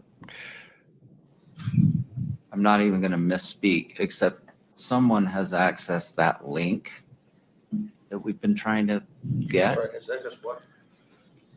Well, right, I'm going to hand out copies. why don't we do this in chambers? And you need this to put this something on the part, this record, we part can do shady that. AF on the Here, attorney. and I'm not even prepared to. I've just been advised that that link has been accessed. Not a GoPro link, but the actual link. It's just that this witness is under the Yep. exclusionary rule, and I'd rather not Yep. discuss it with this witness. Fair enough. Should we meet at, It's not a fair enough, counsel. Shut the hell up. 1:15, would that be enough time? sure, in chambers? Let's start in. Yeah, yes, he's only said in chambers like repeatedly. Like 3 times. Like, it's not a fair enough. Like, this isn't fair enough. You shut up. When the judge says it's time for in chambers, you shut up. And I mean, where I am, we don't do anything in chambers, right? But if the judge says this is not happening in open court, then you don't do it in open court. Like, you stop freaking talking. So yeah, I thought that was exceptional. Now, I should note when he says that they've accessed the link, I don't think it's the GoPro. I don't think they have the GoPro footage. I think it's the image. Well, and it's also like the meetup. Yeah. So I mean, It's the meetup and the image, because the meetup goes to like photos, and I think those are still live. I've checked some of this stuff on the meetup stuff. Well, and it's also one of those access the link. Well, don't put it on a screen On a court nationally TV. televised. Yeah. Yeah, I don't get it. So All right, they Gwyneth, should have done a little more like editing out of stuff. They should have with the personal identifying information. Yeah, well, wasn't there like a social that went out? Yeah, there were socials and emails and phone numbers that were not redacted properly.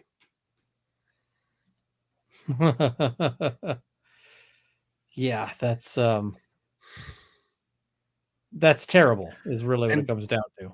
And I see the comment, didn't the judge pre-check? No, the judge doesn't pre-check this stuff. This is on the attorneys. The attorney is the one responsible for making sure that what's being presented is properly redacted before it's presented. Because the judge doesn't have control over that little screen that's right in front of the attorneys. The attorneys can throw that up and that gets displayed. It's pretty shady. Yeah. I mean, I was kind of startled to see that there was actual emails out there. And give me a second here. Oh, it looks like the mods have nope. And we'll just do that. There we go. All right. So yeah, this is. I see there's no GoPro. The guy who slammed into Paltrow speculated that there must be, that someone must have had one and recorded it. Just speculation. That doesn't seem to fit to me with how they described it. Mm-hmm. I can't believe that was on GoPro. Doesn't sound like speculation to me. So, yeah. All right, let's see. Oh, there's a moment I skipped over that I should probably look at here. I'm actually with my 6-year-old trying to get her into her car seat.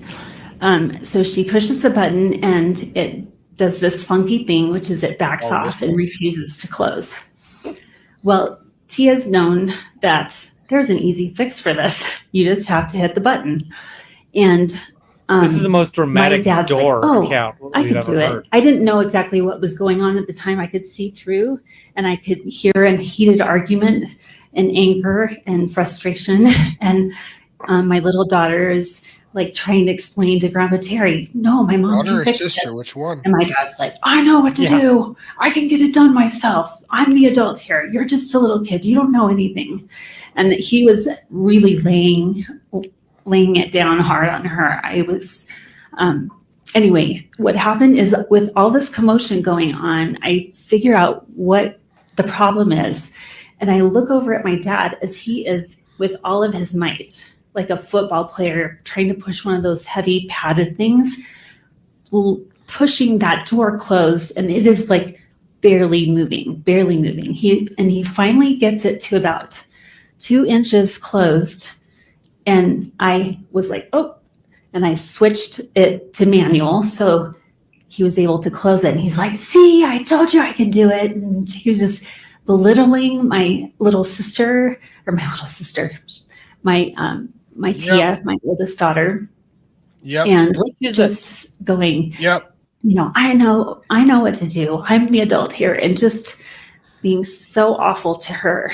And it's actually damaged his relationship with her because he was so awful to her. And I got in the front door and closed the door, and I looked back at my little daughter, and she's just red cheeked and her tears are streaming down her eyes, and she is just so belittled and made to feel like she's stupid. And I just thought this didn't have to happen. If he had just listened to her, and said, Mom can fix this. And he was like, I knew he was going to break the door, Mom. I knew he was going to break the door. And he didn't, luckily, but it was an awful, awful experience. And I have never known my dad to raise his voice or scream or belittle or do those sorts of things. It was just very uncharacteristic of him. Really? Has Tia told you how she feels about that? Relationship? She does not like my dad. She doesn't like him. I feel like there's a lot of that going around. And it sounds like this is sort of how he treats people at times. When you think about like Jenny having issues with dad, I'm wondering what we're going to hear about that. I don't think we're going to hear much. Don't know. It's tough because they're really doing a lot to downplay Jenny's testimony. I don't think they can call her. Yeah, but I think they're going to run the depot. Yeah, it might be. It's one of those things where I can view that testimony in two ways, and neither of them are good for the plaintiff. One, she saw testimony that essentially from her sister that illustrated the issue with Jenny. And that's why she jumped to little sister instead of daughter. So she saw that was on her mind. That's one. Two, an actual like Freudian slip. And I found myself wondering if this wasn't a story about Jenny that got retrofitted. And I wondered if this wasn't something that had duplicated itself. Like it was, she had seen it once with Jenny a long time ago and saw it again with her dad after several years and thinking it could never come back. Honestly, that bit, and it wasn't just the one slip.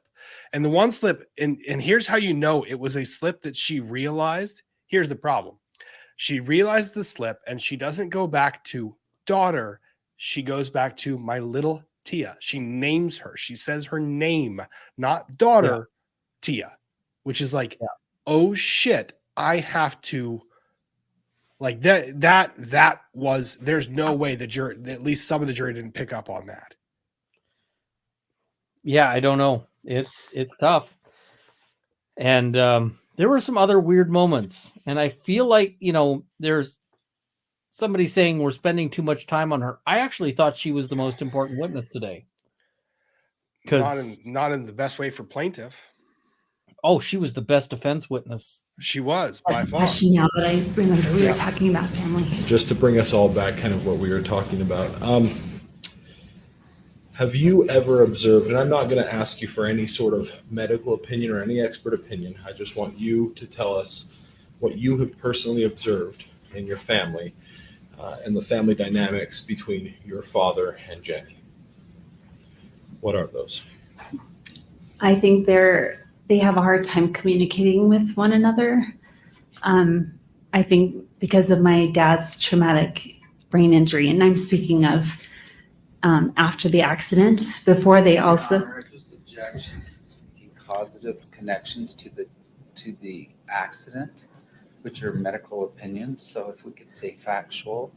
Sustained? You can certainly use the accident counsel as a demarcation point in time. Sure. And the witness can as well. Okay. So let you me wanna- ask a question, please. Okay.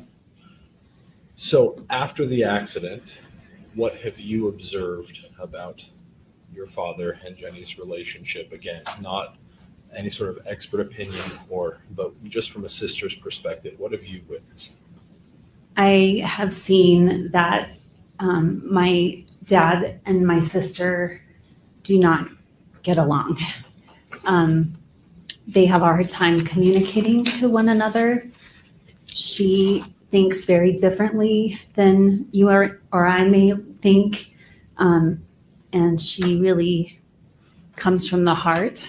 And also my dad is a bit of a fixer. And so he wants to help Jenny. And Jenny doesn't believe she's broken. And I don't believe she's broken either. She just sees the world a different way. That correction came a little awkwardly to me. I mean, this doesn't make him look good, right? It doesn't. And here's the thing. Neither Ian nor I are doing any psychoanalysis at all. I'm trying to view this as lawyer and if I am possibly sitting in that jury box. Neither That's of us not what is I'm doing. say anything psychological about this person. Nah. So, yeah, I'm talking focusing about on how she is the witness. words that are coming out of the mouth, and how someone could perceive those words. Yeah, I'm not diagnosing. I never intend to. I never want to. I honestly argue the hell against any doctor who misdiagnoses, or in some cases they violate a rule that, say, for example, the Goldberg rule, where they're not actually treating or visiting with a patient or seeing a patient before they offer a diagnosis. Yeah. This is about perception of words. Those words were unfortunately timed. And if there's a person on the jury that heard that word broken, that perception can stick. Well, they've repeatedly say she's neuroatypical, and now they're talking about broken. And I'm going, if you got the wrong person on that on the jury, then that is gonna play very badly, because that plays badly with me. And I mean, I spent a long time dealing with my attention deficit before I figured out how to make it kind of a strength. I mean, it's still got serious downsides, but there are some strength aspects to it. I would not be super cool about, about that. Using labels like Freudian slips as psychobabble. listen, that's just colloquialisms at this point. We're not using it Yeah. as a psychological term. Y'all need to chill out. So, like, I'm people here's the thing. I'm neurospicy. Ian's neurospicy. We have neurospicy brains. We both talk about it pretty openly about this. I think that bit of testimony kind of hit me. I know it hit Ian. Oh yeah. It hit me a bit. Having family or friends or teachers or people tell you that there's something wrong with you, but there's not something wrong with you. It's just we have to figure out what's wrong with you, but there's not something wrong with you. Yeah, I and can tell you, that hit me. if my brother got up on the stand and described me as broken, I would not be super cool about that. Like that, I would have some thoughts. I would have some opinions. So, yeah, I really did not like that language. Really didn't like it at all. And to be fair, like she's saying, oh, that's not what I think. That's what my dad thinks. And I'm like, that doesn't make me like him at all either. Right. So, that was a really bad choice of words. I wasn't a fan. And then we've got another bit here that I flagged because it was I thought We it was a changed damaging his moment. life. Are you saying that? Yes or no? I can't answer that. All right. Is it fair in your mind, at least, to look at your dad before versus after the ski accident? Like in terms That's of, not a question. I'm sorry. is it fair? Like on anger, on emotions, Mhm. on relationships, on all these things you've been saying are different. Do you agree that we ought to at least look at how things were right before the ski collision and then talk about what they are now? That's a portion of the time. Yes. Okay. So I'm trying to do that in my next hour or two. I'm just letting you know. Oh, when he said hour or two. Oh, I mean, you Do got to know she understand was in for the the long concept haul. that if someone is struggling from 26 chronic medical conditions, that it may actually impact their mental health? I don't. Do I understand that? Yes. Not necessarily. Okay. Do you agree that it might? why? That's It depends. objection relevance. I mean, this person gets a hangnail a lot. And That's also, not a I don't have his medical records. I don't know anything about his medical records unless he's shared them with me, which he is a very private man. This is a tough spot for you to be in. Do you agree this is unpleasant? Really changed his Just life. Are you saying that? Did you see his Yes, sir. expression? he's such a I prick. can't answer that. All right. Sorry. Oh, he's a prick, but Is it It's- fair in your mind, at least, to look at your dad before versus after the ski accident? Like in terms That's of, not a question. I'm sorry. is it fair? Like on anger, on emotions, Mhm. on relationships, on all these things you've been saying are different. Do you agree that we ought to at least look at how things were right before the ski collision Yep. and then talk about what they are now? Yep. That's a portion of the time. Yes. Okay. So I'm trying to do that in my next hour or two. I'm just letting you know. That's not a question.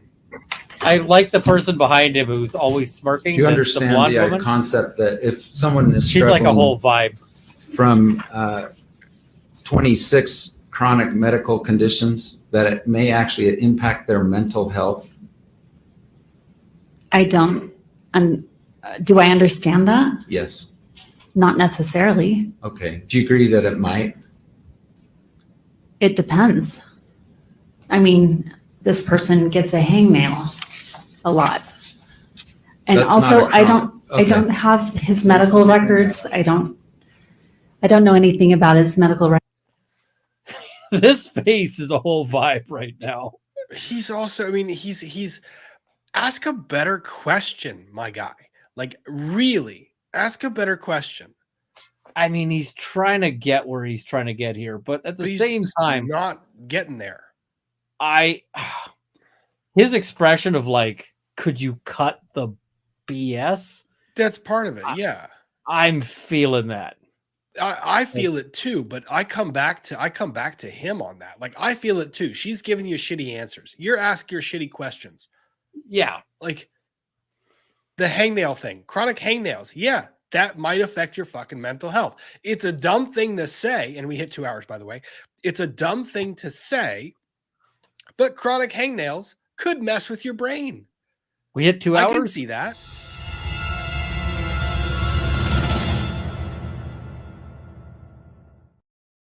Oh God, there is. Yeah. Chronic That's my 2 hours. fuck with your brain. Chronic anything can F with your brain. Chronic diarrhea, chronic vomiting, chronic anything can F with your brain. Ask a better question. I got back pain like pretty much all the time. Yeah. Does that mess with your mental health? Yes. It's, people are like, oh, you're a cheerful, cheerful. I got to work at it because I can tell you when I was watching like House and he's going on about how much he's a jerk because he's got like chronic pain. I was like, I feel that, but I also try not to be that. Right. So, I get it. Right. Medical issues could totally, could totally mess with your mental health. So, and the thing is, with these witnesses, there are witnesses that are, my military witnesses, my military clients, generally speaking, I have the biggest difficulty with them because they have had it drilled into them that precision in language is everything. And yeah, if you ask them a question, they will oftentimes give you the exact answer to that question while avoiding the common sense colloquialism of the question itself. You cannot assume that someone is going to understand the common sense of the question you're asking. You have to be able to change the words you're using. I had a client who was profoundly autistic. He'd been nonverbal until he was like 12. So like substantially autistic. And, he was able to converse and so forth, but I had to figure out how to talk to him because he was my witness. And like, I had to call him as a witness, and you really had to ask the right question or else you were going to get the right answer to the wrong question. Wrong question. Yep. And it's, it's not that there was anything wrong with him. It's just that you're used to dealing with people who don't. I actually think his way of thinking is more the correct way of thinking than the average person. Yeah. But you really had to be, you had to ask him exactly what you wanted to know. And that, the right questions are important. So yeah, I actually really liked that client. He was fantastic. And once he got up on this, like, he was the most truthful freaking witness you could possibly get. Because he just had no filter, no anything. He was just going to deliver exactly what it was. So, yeah. Yeah, but this face, oh my God, this face.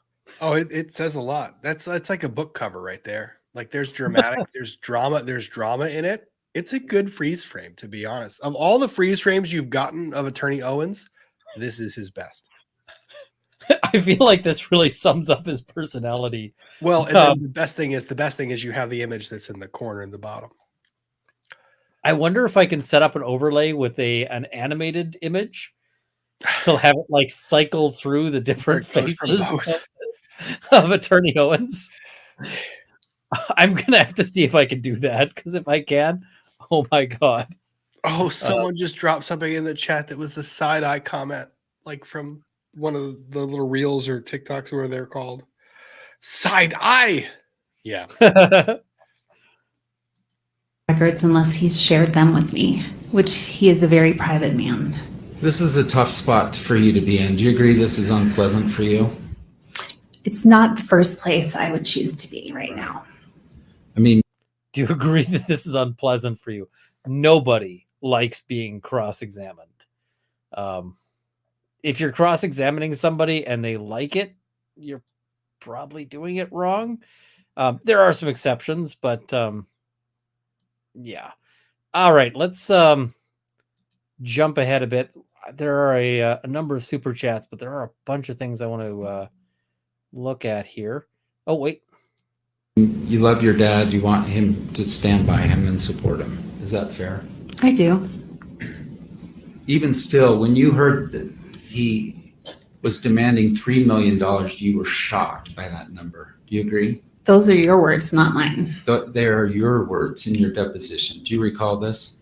Shocked. I was shocked. If my deposition said it, then it must have been said. Did you say it? Did you read your deposition in preparation for today? I have not committed it to memory. Do you remember? Do you remember a lot of questions about that you thought it was like, seemed like way too much money? Those were not my words. All right. Well, we'll get I mean, if you want to pull that up, those words in my deposition, I would defer to you and to the deposition. Your Honor. Here's the funny thing. She says defer to you in the deposition. How does she feel about the deposition later?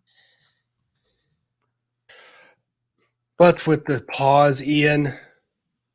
I gotta get this screenshot. Why do you always do this? Is this elven freaking magic? What is going on? Every freaking time. It was not intentional. It was just wonderful.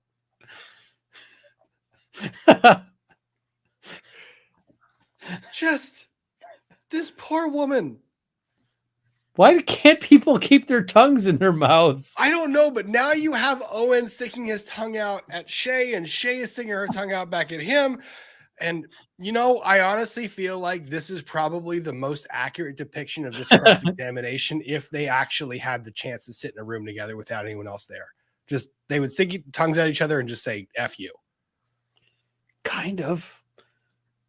I really thought that exchange was just something magical. Those are your words. No, those are your words. And I was like, oh man, you better hope you can back that up because someone's going to get burned on this one. And you don't want it to be you, counsel. So, all right. Let's, I thought that was terrible, but she keeps being terrible. There's all sorts of moments where she's just awful as a witness. Defense Exhibit 111, page 44. True. It's been received. Thank you. James, could you bring that up?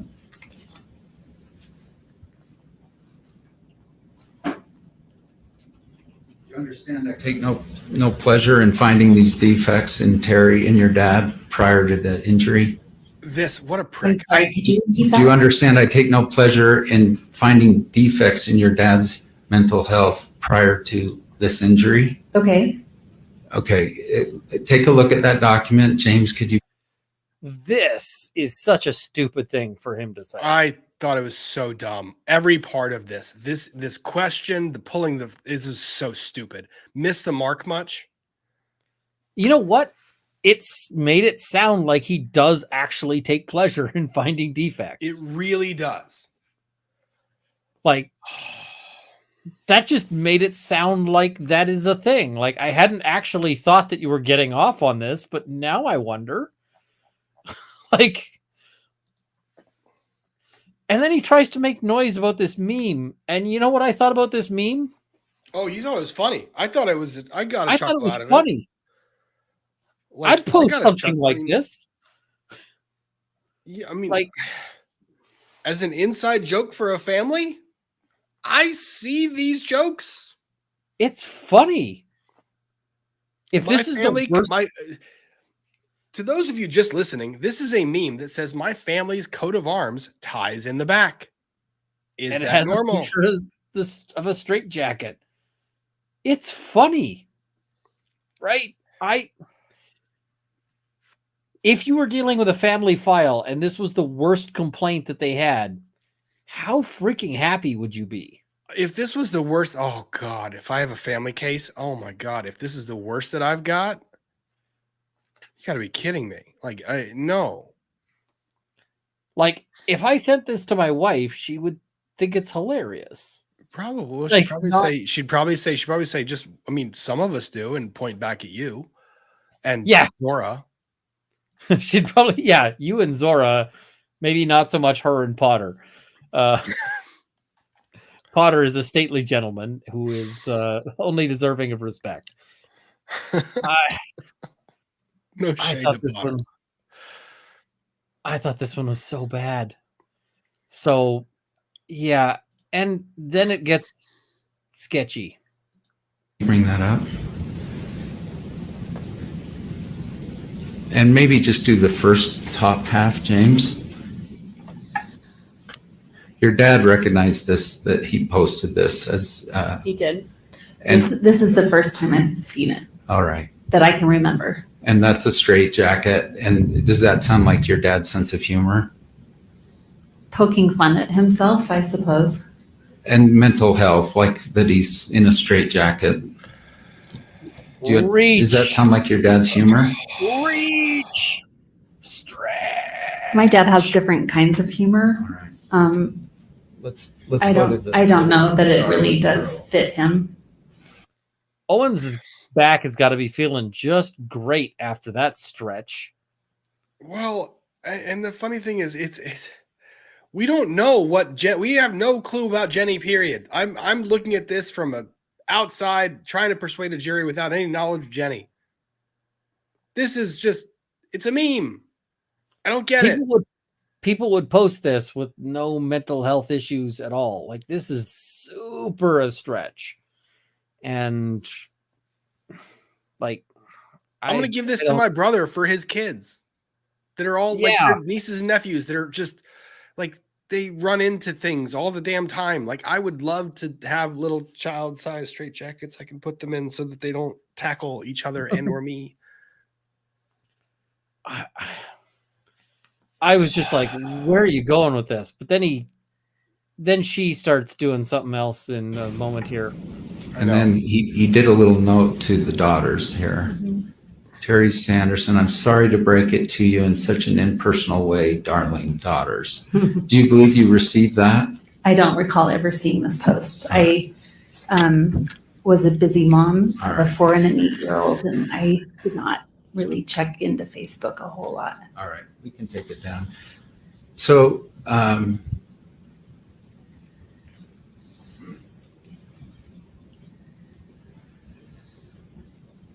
I think maybe the best way to do this is comment on things Jenny said and ask you if you also observe that. Okay? Okay. Okay, so that right there is quasi-objectionable. Like, you get to ask questions. Yeah. That's...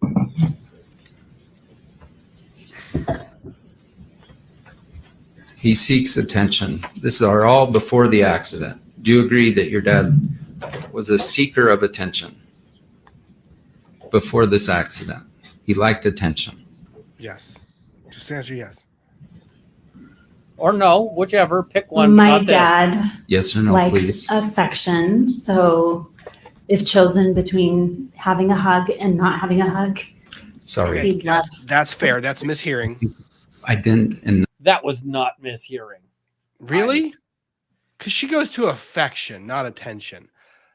But he says attention like 5 I know it's times. pretty emphatic. He says attention, you'd like it or not. But really? And she also says attention in her Does answer. she? Yeah, we'll just I guess I didn't catch it. I didn't catch that. Back it up a little bit. I didn't catch it the first time. I think maybe the best way to do this is comment on things Jenny said and ask you if you also observe that. Okay? okay.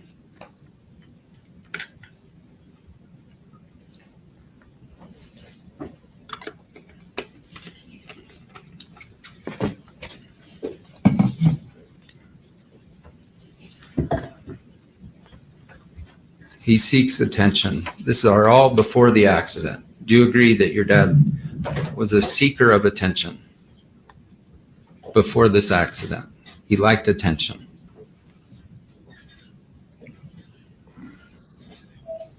My dad Yes or no, likes please? affection. So if chosen between Okay, having no. a hug and not having a I'm hug, with you. Sorry, he'd love attention. I'm with you. I didn't. And I'm with you. She changed that intentionally. She changed Like it that. intentionally. That was very intentional change. Like she calculates changing that. I'm with you. I'm with you on Yeah. that. That's. She heard it three times, and then tried to rephrase it that instead of attention, he likes affection to try and downplay it. Okay. No, that's That was evasive AF. Yeah, that's Um, really bad. That's bad. And she just keeps dropping these evasive moments. Skipping ahead a little bit here. okay, do you agree with this statement? That your dad would push the boundaries of speed when he drove prior to the ski accident? That's got to be from a depot. Define push the boundaries. That's He of would- Jenny's speed. depot. He would frequently exceed the speed limit. It's got to be a Overruled. depot because the phrase Go is ahead. the phrase of the question. I'm trying to ask him simple questions. So could you Did- restate that question? Did your dad speed a lot in the car? Oh, No, I feel not attacked. speed a lot. All right, let's this will help me too. When did you leave home? At what age? I left for college at age 18. All right. And you moved out of state, or was that in the same state? I moved to Utah, so out of state from Idaho to Utah. And how many years was Jenny at home with your parents after you left? That's a great question. My So- sister was 9 when I left, so she was there from age 9 to 18. All right. It's And Jenny's were you depot, close you're to right. her during those 9 years? What was that? It's Jenny's depot. You're right, because he goes straight from that like quoted statement right to mentioning Jenny. Like he's trying to signpost to her. By the way, I have Jenny's depot in front of me. Stop evading the question. Yeah, because she is evading as much as she can. And she gets even worse. I was closer to Polly, but from age 0 to 9, I really treated her like she was my own human baby. So yes, I was close during those first 9 years. The last 9, though. Oh, From when 9 I to went away 18. to college, I'm wondering if you were close to Jenny during that time. I would say our connection diminished because of my distance and only seeing her during vacations. And that's when your parents' marriage, again, I take no pleasure in this, but you have a first, Stop saying that, sounds dude. like the first half of your parents' marriage was pretty good and the That's second good. half was pretty bad. Is that fair? I would agree. We had Okay. good days and bad days, but that's a good generalization. All right. And Jenny was there during the bad part and you were not. That I think it would be harder to be in Jenny's shoes than my own. So It's an my admission. question, just to I be get clear, it. is Jenny was there during those hard years and you were not. You True. got the answer, dude. He got the answer, but she's You- still evading. I know, but he got the answer, and this follow-up question makes him sound kind of like a prick. He got the answer. He's got I her mean- there, and To be fair, it makes him sound like a prick because he's kind of a prick. yeah, Like, it's one of those where with the right lawyer, you are at the destination in half the time and half the asshole questions. and the thing is, even if it takes you twice as long, I've watched this lawyer.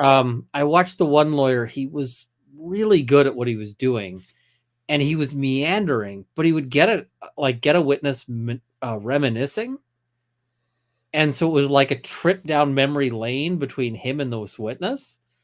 And he would get all sorts of stuff out of witnesses. On the other hand, this guy just kind of pricks it up for a while, and then it just, I feel like he burns a lot of the things he successfully gets out of people. It's like he gets there, and then in making the point or in trying to drive the point home, he loses track, right? Like he's like right there at the precipice, and it's like, you hit it, move on. He just, and I feel like often he ends up diminishing the point he just made by trying to make it just a little bit better. It's like, it's good enough, move on. So, all right. There's a moment here that I was trying to get there. I can't say that for certain because I wasn't in her shoes. I wasn't experiencing what she was experiencing. Did you ever observe your dad being domineering prior to the ski incident? No. Jenny describes your dad as being domineering before the ski accident. Do you disagree? That was her truth. Oh, so I hate the her truth thing. I disagree, or I don't agree. I disagree, or I don't agree. I can't speak for my sister. Okay. Was he ever emotionally or verbally abusive to you prior to the ski collision? No. And after? Yes or no? No. Okay. And then Jenny describes your essentially emotional and verbal abuse to her prior to the ski incident. You don't dispute that, do you? Could you rephrase that question? Sure. Jenny describes your dad being emotionally and verbally abusive to her prior to the ski collision. And I'm wondering, you do not dispute that, do you? Objection here, so sustained.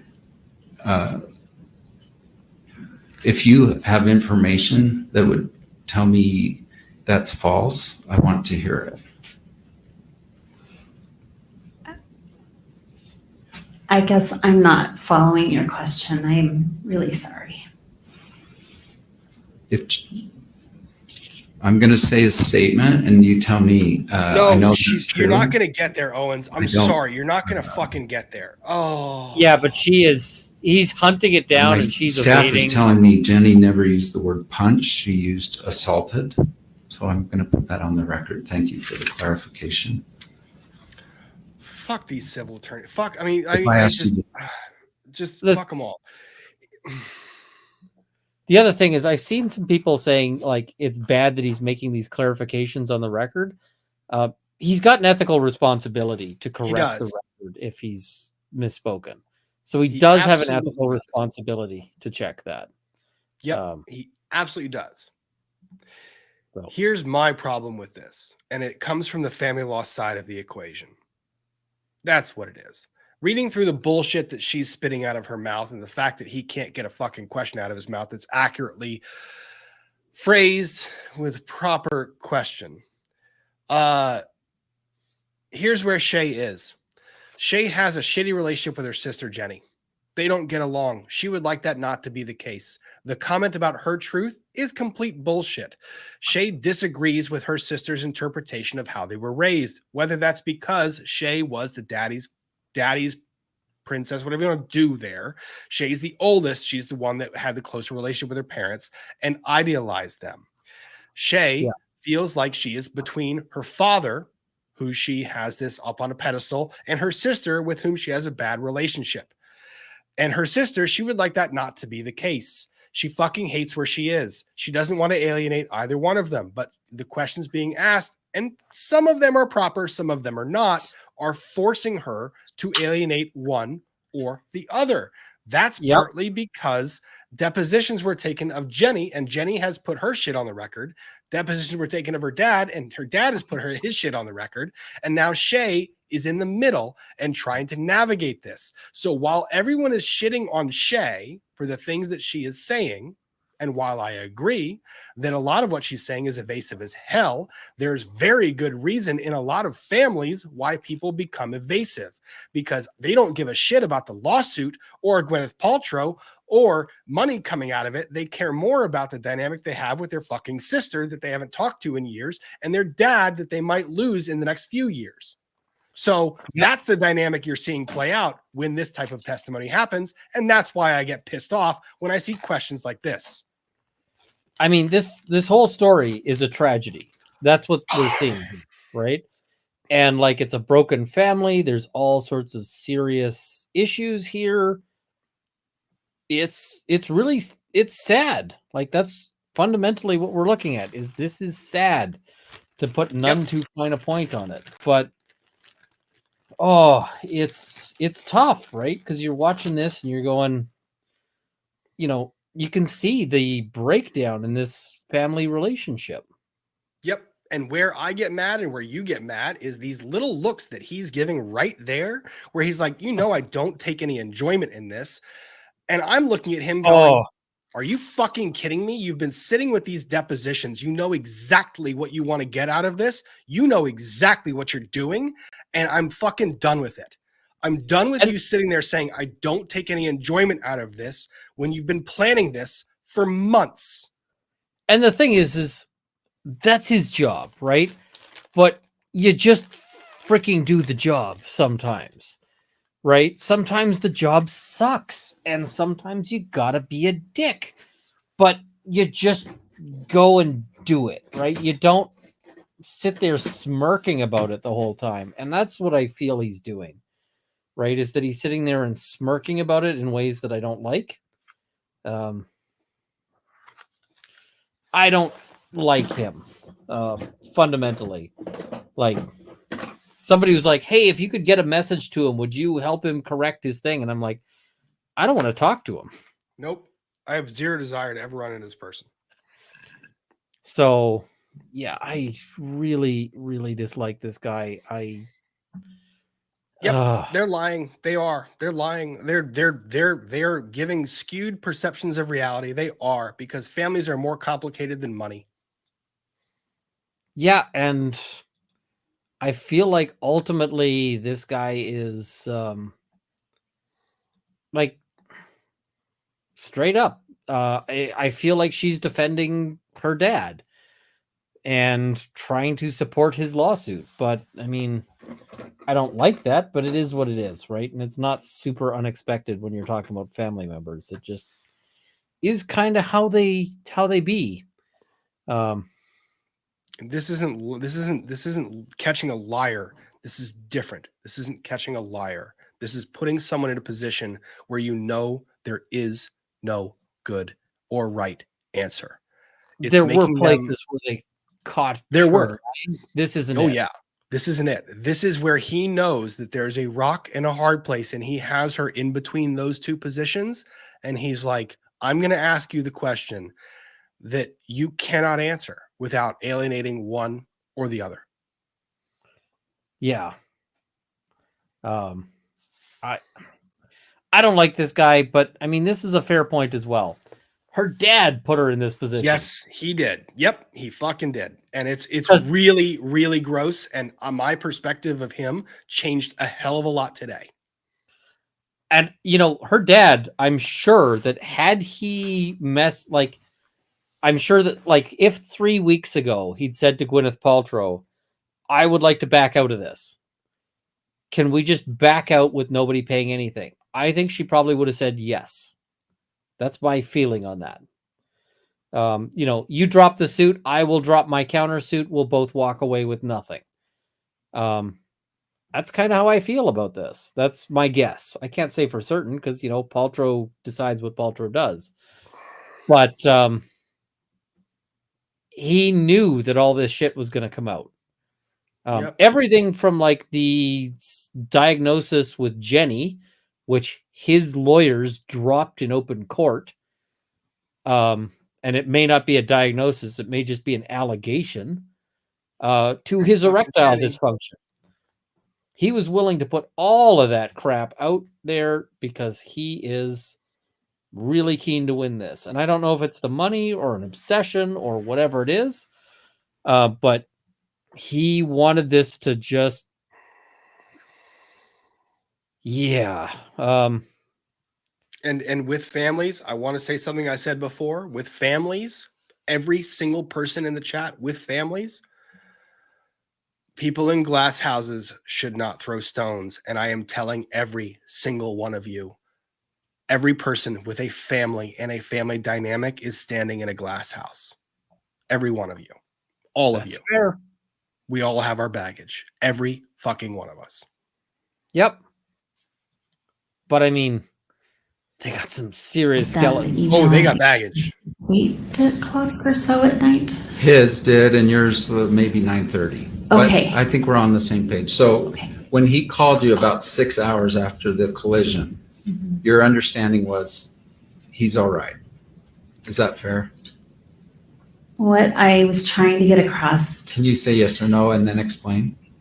Okay. Can you ask the question again? Sure. At about 6 hours after the collision, Mm-hmm. you talked to your dad, true? True. And then your impression was he's okay. I Long didn't pause. know enough at that juncture to know what was wrong with him. So yes or no? Your impression was, I'm glad you're okay. That he's okay. I'm glad you're alive.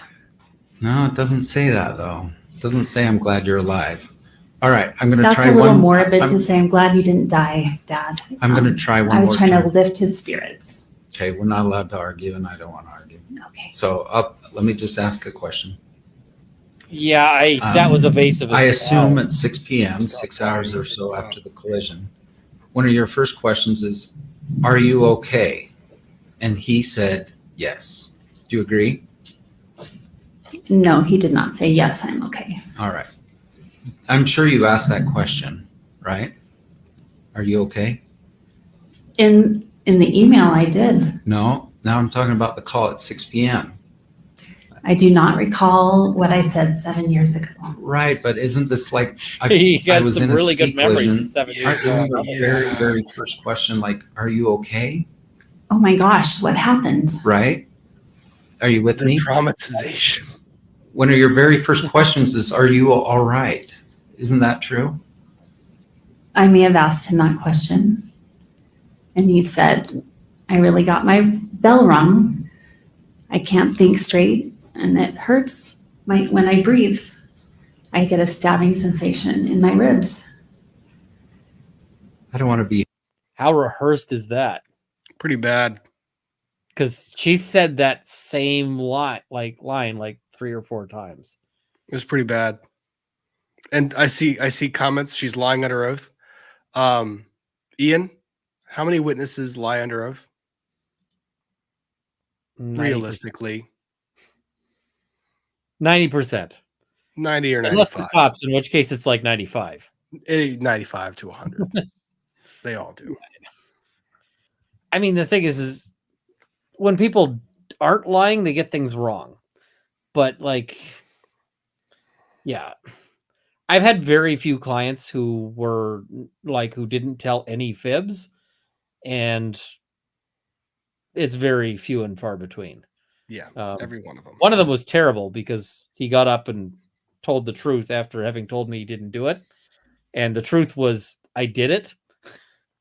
And I was just like, Your Honor, can we just treat this like a guilty plea from this point out? And the judge was like, yep, we can do that. Because, yeah, my client got up on the stand and told the court exactly how he did the things. And I was like, oh, shoot, this is not a good trial. So, yeah, he took the oath real seriously. So that was impressive. All right, there's a moment that just made me cringe so freaking hard.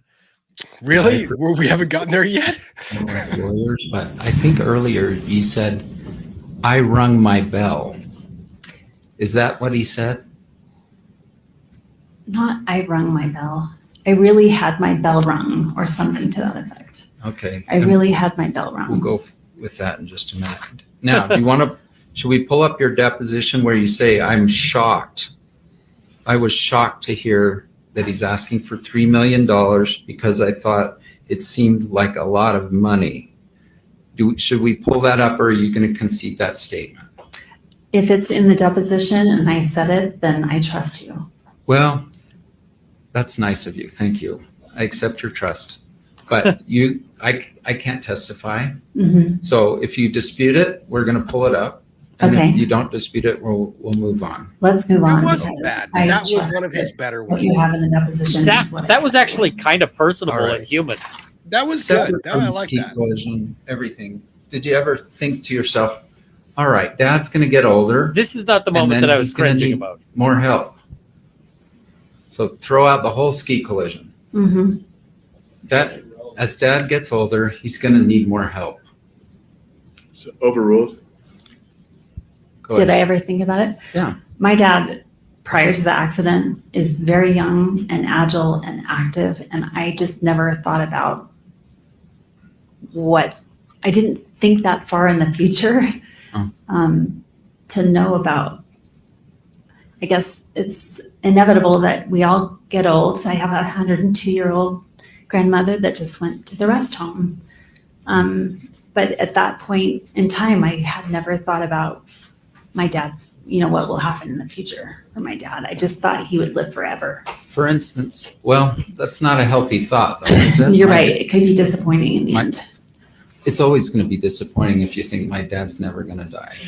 Isn't that true? Whoa! I didn't catch Is the that. 102-year-old, by the way, is that on your mom's side? That is. Yeah. She's my Native American link. Oh, what? Wait, what? What? What? She's my Native American link. Dude, I must have been on a call when this part happened. Really? Really? Okay. I don't know. Maybe this is Okay. the Canadian perspective, but like where I am, this is the kind of comment that gets you into some serious shit because like you're not Indigenous unless you're accepted by the Indigenous community and so forth. And this whole thing of like, I have a relative who's got some Indigenous, I was like, oh, Yep. And that didn't really need to be said. Like that's completely extraneous. What? it's completely irrelevant. It's just like, throw this in Okay. Wow. because like she's super proud of it. And I'm All just right. like, yeah, I was not impressed with that line, and she better hope there's not anybody who's Native American on that jury panel. I mean, the odds might not be high, but if she drops that and there's the wrong person on that panel, oof, Yep. big oof, like oof size of maximum.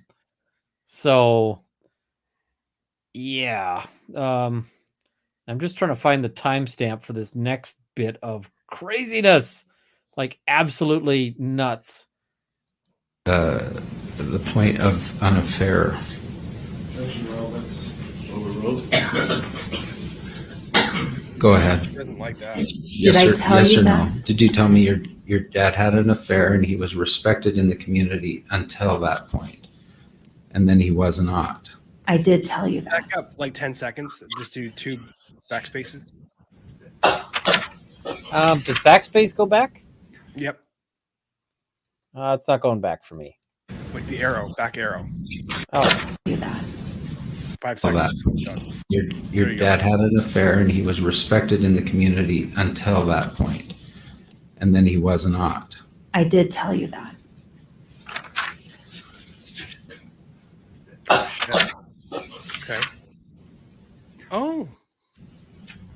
We're gonna flare. Nice. She's pissed. Oh, she's real pissed. She's pissed. She does not like this at all. She's shooting it in the death Your glare. dad, She's, on his hearing impairment before the incident, even with his hearing aids, he would need to lip read. Is that fair to say? I mean, you got a full-on nostril I don't know flare and the forehead and all of it. Yeah. Mm-hmm. My client tells me to land the plane, and so I am quit. I'm done. Thank you. Thank you, counsel. That part. Yeah. that was weird. There was another bit that I missed the timestamp for. The dad's attorneys say not to say things. We talked about this a bit on FNF, but the whole, like, you know, what is it? Did you want to correct your thing? Yes, I did, but I didn't get it in because, you know, my dad's attorney said not to submit that correction. Yeah. It just, you have made your point. I think that a lot, I don't know that any of us actually gave a lot of credibility to what she was saying after half of her. You didn't need that time. You could have used that time allowing Terry to take the stand, and then all the witness stuff you were complaining about for Monday wouldn't be an issue. I mean, this is right at the end, right? The dad's attorneys say red flag, and then end of things is 10 minutes apart. But I honestly think he should have ended it hard with the whole dad's attorneys said that I couldn't correct the record because that would be a red flag. Like, ride that for like 5 minutes. And that was my thought too. Stop. And like, he doesn't go far enough at that moment. He does not, because that to me is huge, right? Your dad's lawyers. Well, it's not just that he's bullshitting, it's that his lawyers are in on it. Well, you didn't need to go for the affair. You didn't need to go for any of the other stuff. You don't need that. I mean, I agree with Gwyneth Paltrow on that. Land the damn plane. You made your point. Yep. Paltrow was actually possibly the better lawyer than he was at that point. How is Paltrow the better lawyer? I don't know that that's I don't know that that's really going to be that hard. Fair. Did you see the whole VRBO thing? I did that she's staying there at the VRBO with the dad and how she was making the sarcastic joke. And yeah, I saw that. I did. That was weird. It was uncomfortable. It was quite uncomfortable. So I actually thought she was the big witness of the day, which is exceptional because the next witness was Gwyneth Paltrow.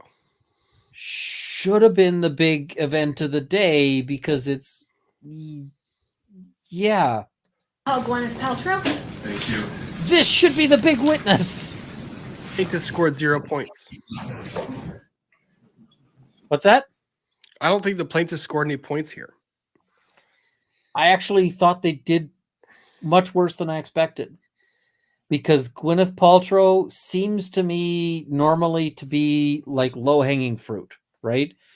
It's easy to make her look unpleasant. It's easy to make her look like a wealthy, you know, sort of carpetbagger, you know, there to like sailing in to enjoy your skiing, displacing the local residents. And in the process, she's gonna, you know, beat up some old men. Like, that to me seems like a fairly easy sell in terms of this. She actually came out looking mostly okay. Can we talk about strategy for a second? Yeah, of course we can. So they have the female attorney do her examination. Absolutely the right call. At first glance, I thought it was the right call. It was. Given the team they have, I thought it was the right call. Yeah. But the tone, speed, manner of the examination was Was horrible. not good. It was not good. Horrible from start to finish. It was horrible. It became who can throw on the better fake smile, and fangirl happened. 2, the plaintiff enters the courtroom for the first damn time. That was bizarre. So let's play a little bit here because this is. Yeah. Hi. Do you swear that the testimony you are about to give in the case now before the court will be the truth, the whole truth, and nothing but the truth, so help you God? Thank you. Good afternoon. Good afternoon.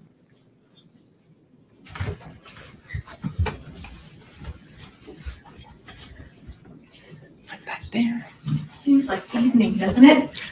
I've been inside all day. I have no idea. You and me Just- both.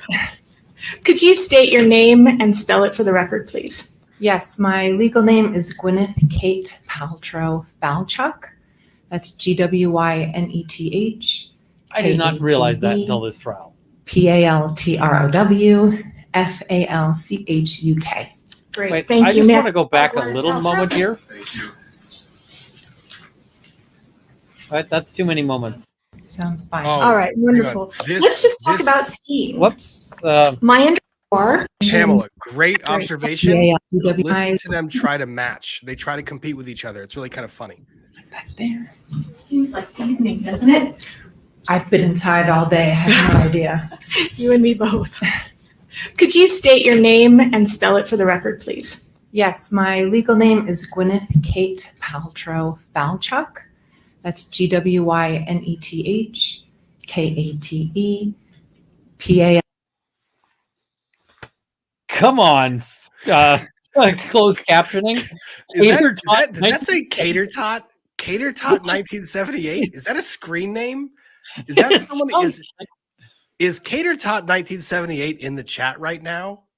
Somebody needs to take this screen name. This is epic. Cater Tot 1978. Ian with the freeze frames. I saw that and I was like, I have to go back because that is just hilarious. How does the closed captioning get to Cater.1978? I feel like this might be somebody's password. This might be like the login I for hope like not. closed I captioning. really hope not. It's pretty Somebody bad. just like whoever was doing the closed captioning tried to log into their bank or something, and this is their password. Cater Tot 1978. Now I'm hungry. I could go for some tater tots. I am too. LTROW FALCHUK. Great, thank you. May I call you Ms. Paltrow? Sure. Okay, fantastic. As you've seen the last few days, we always have the witnesses give background information, tell about yourself, etc. I have a feeling that everybody in the courtroom knows who you are. So we're not going to go through all the background. We're just going to kind of cut to the chase. Is that fair? Wrong fucking move. Every part of that was wrong. Every bit of this is wrong. First of all, you want to piss Paltrow off. If like my strategy on this cross-examination is I want to piss her off. I want her coming off as unpleasant. I want her coming off as rude. I want her coming off as elitist. I want her coming off as snobby. The last thing I want to do is puff her up and give her an opportunity to look gracious. So you know what I'm going to be doing? I'm going to be saying the eggs that she sticks in her thingies. I'm probably not going there. But you know what I'm starting off with? I might actually, this is actually an opportunity to go there if you wanted, because you can start off with, can you tell us a little bit about yourself? Maybe start with where you went to high school. Yes. And she's going to be like, what? And what do you do for a living, Miss Paltrow? Mm-hmm.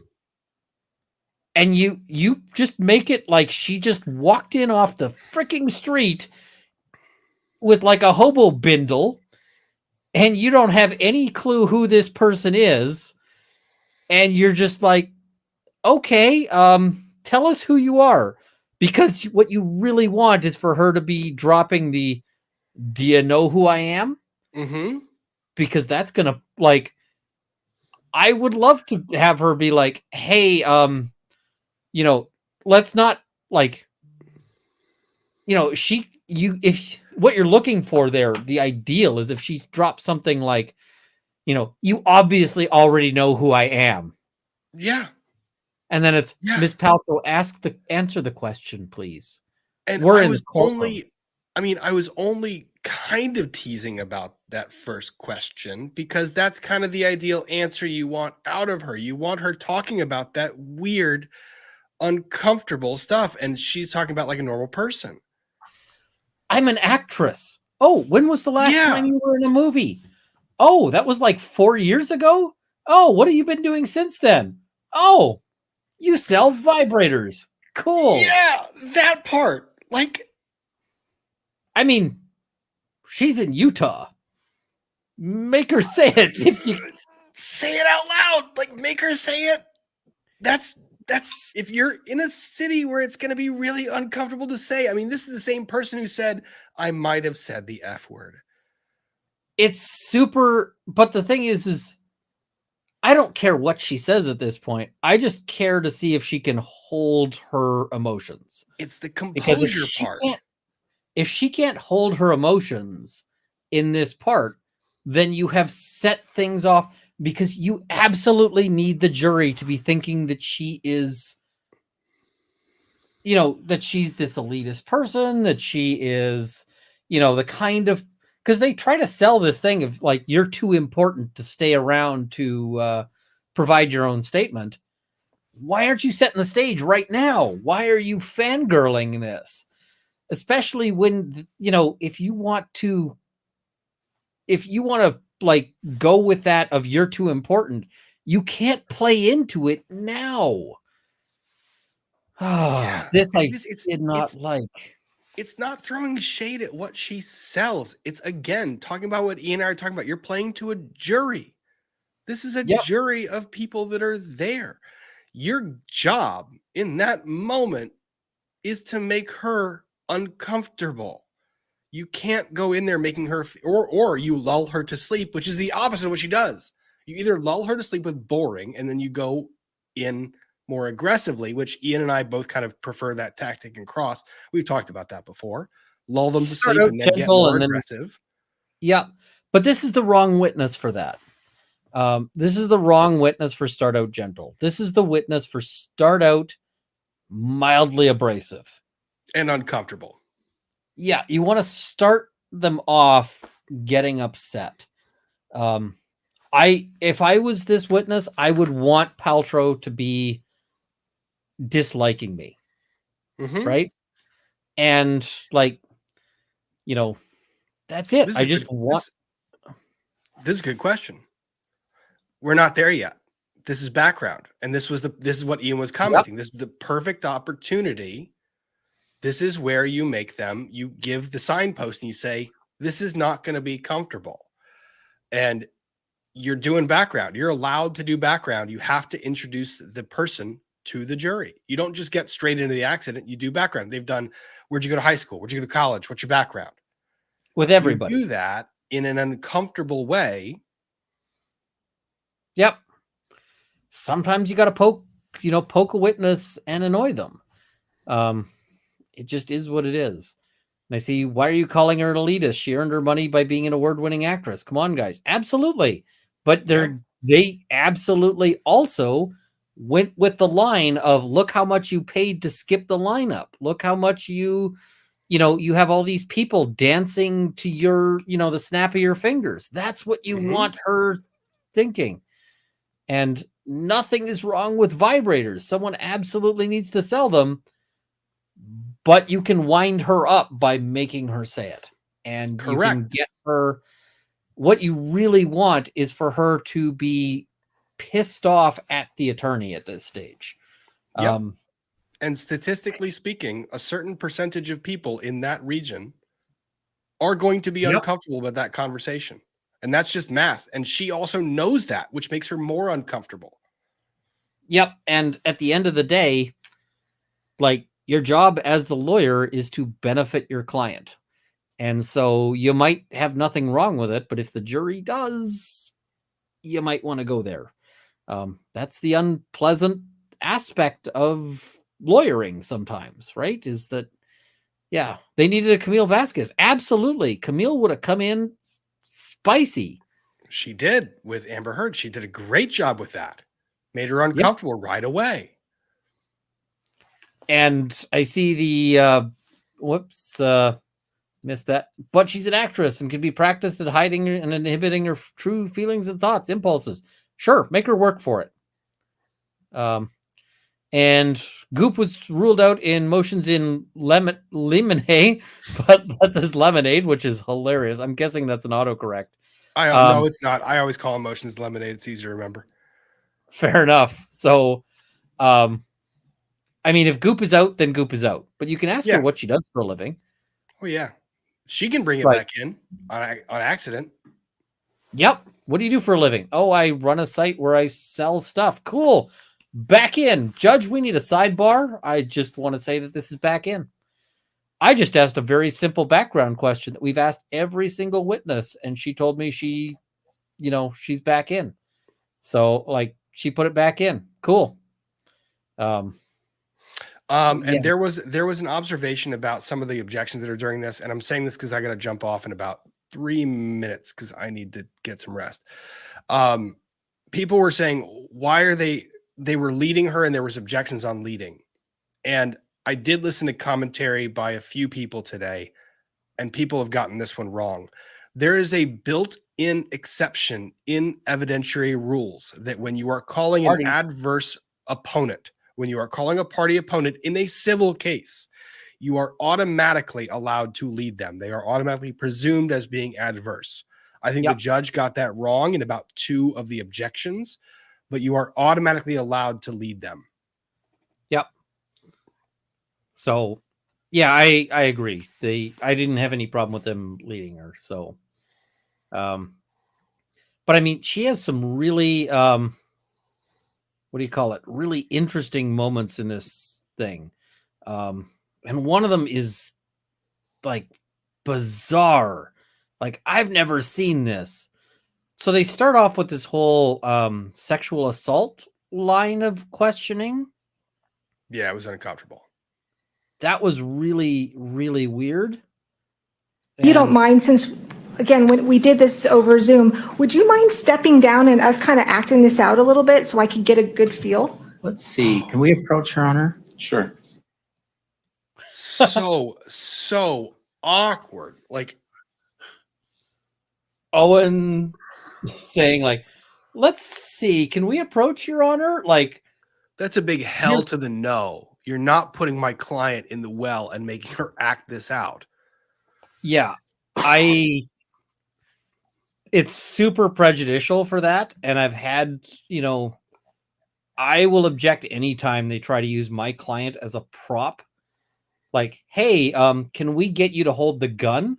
No, you can't. You can show whatever you want with the gun, but my client's not a prop. He's not required to assist in your demo. But yeah, I thought this was really bad because they've just said that this was sexual assault and like made her feel real bad about it. And then they're like, we're going to do a demo. I was like, you say what now? Yeah, like, that goes into the tactical decisions that I thought were not tactical. That was dumb. That was so dumb. And Paltrow looked like she was okay with it. Like, she was like, okay. And then like her counsel's like, nope. So, and someone's saying, what's the legal basis for the objection? The legal basis for the objection is that this is testimony. This is not acting school. You don't get to use the party as a prop.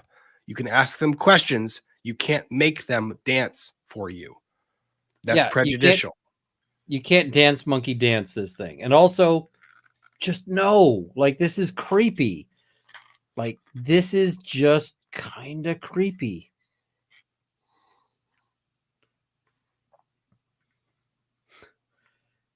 And then the way plaintiff's counsel tries to chase this demonstration, I'm just like, this is weird.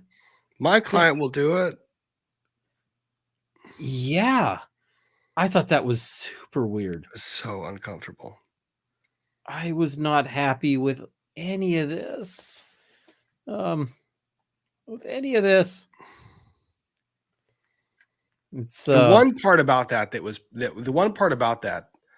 that I thought was important or thoughtful was to have him physically stand up somewhere in proximity to Gwyneth Paltrow, because just prior to that, she said that he was this bigger man, this big person. Yes. And I when would he have done stood that up, too. his posture, his size, you're going, really? This bigger person? I'm not That throwing kind of- shade at the short kings, but he's a short dude. I mean, he fits in a teacup. I didn't say that. Ian said that. The elf above me said that. So somebody says, why was the sidebar muted out? They mute out all the sidebars because they're not for us to know. That's part of that. Paltrow needs to mind her freaking expressions. Look at her face during this. To be honest, I don't blame witnesses when they do this, because this is one of the closest they get to that, and they're oftentimes remarkably curious about what happens there. Also, whoever's running the court feed, you were told that you should only be focusing on the person who's talking, and they zoom zoomed out in order to get, like, that was so on purpose. Pretty good move, though, right? Like, the lawyers are up there. If You're I not was the judge, violating the judge's rule. She's on the stand, so you're in a gray area. But if he was up the mountain, he would be taller. Does Ian also fit in a teacup? I fit in a thimble. So that's how that goes. Yeah, you see, she tilts her head. She, meanders back and forth. I'm like, don't like now that. You see the outfit choice I was talking Court about. doesn't mind if I act it out, correct? Let's just get us sustained. Yeah, the objection was sustained as requested, but you're welcome to move around the courtroom. Wonderful, thank you. Do you have a microphone? So awkward. Wonderful, thank you. Testing. Okay, Ms. Paltrow, so your counsel doesn't want you to come down, so I'm not Your going to ask Honor, you to come down. that's inappropriate. The judge has sustained Yes. the objection, so she shouldn't comment on what I want. It's what the judge wants. The objection was sustained. I am going to try and be both you and Mr. Sanderson at the same time. No, just Let's have drop Bob. the whole Bob can demonstrative. be- Your Honor, let's have Mr. Sanderson. He's here. No, Let's have him. I don't want to, we're not going to Are you reenact what happened. I think you can fucking ask kidding me? questions, and Yes, if you want to stand and move around in order to help Perfect. you with those questions, you can do that. So here's our first view of Mr. Sanderson. Like, are He's you not- so? He's come in just to watch Paltrow. That is such a... I'm sorry, if I'm his lawyer, I am locking you in a bathroom to keep you out of here. The speed with which his attorney gets out of that chair to say that he is willing to do the demonstration is uncomfortable. This is an absolute appropriate comment. They have lost their damn minds. Yes. Now, my nickname for Sanderson is Colonel Sanderson. Because if you see that mustache, does he not look like he makes some excellent fried chicken? I don't know. This part.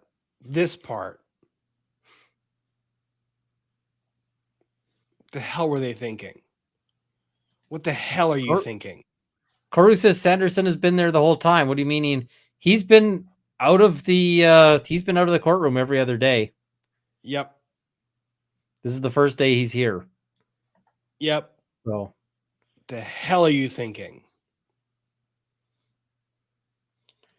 I see guys, he was supposed to take the stand today to wrap up plaintiff's side. He was.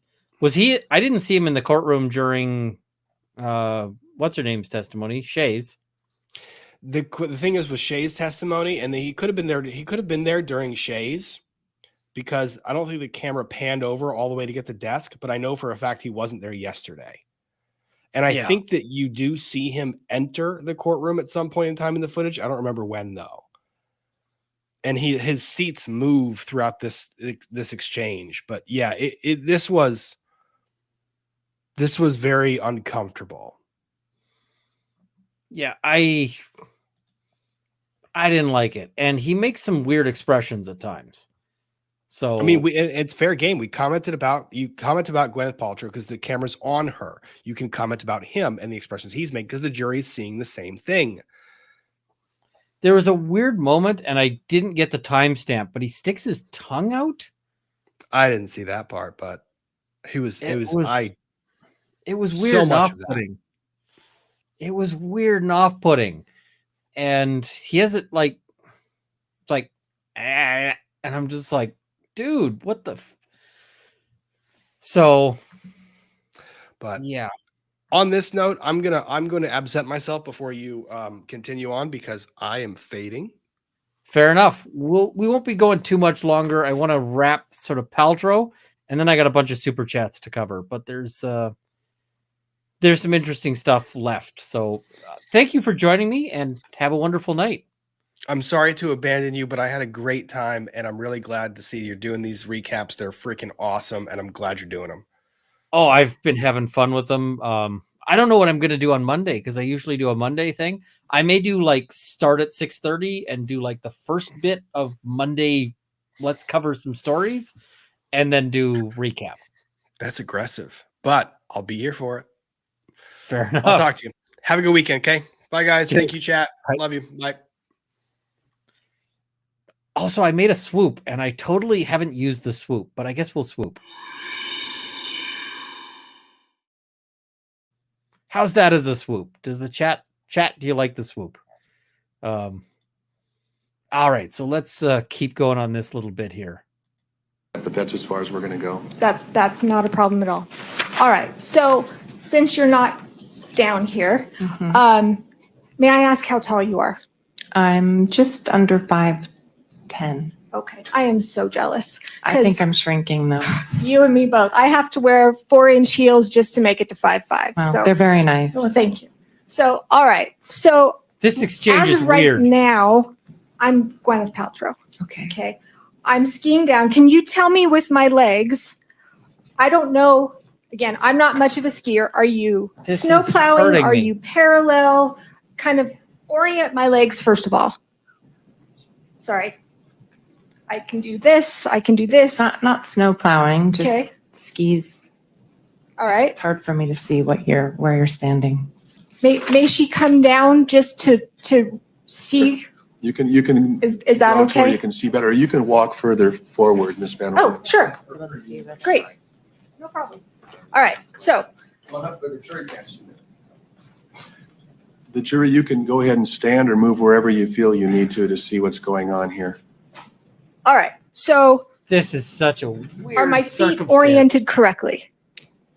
Yes. Go ahead and tell me how to move them. I think, skiing down, going to the right. Okay. So Okay. about Probably a little bit further apart. about like that. And then 2 skis slide slowly between my skis. All right. So my feet are about what, a foot apart?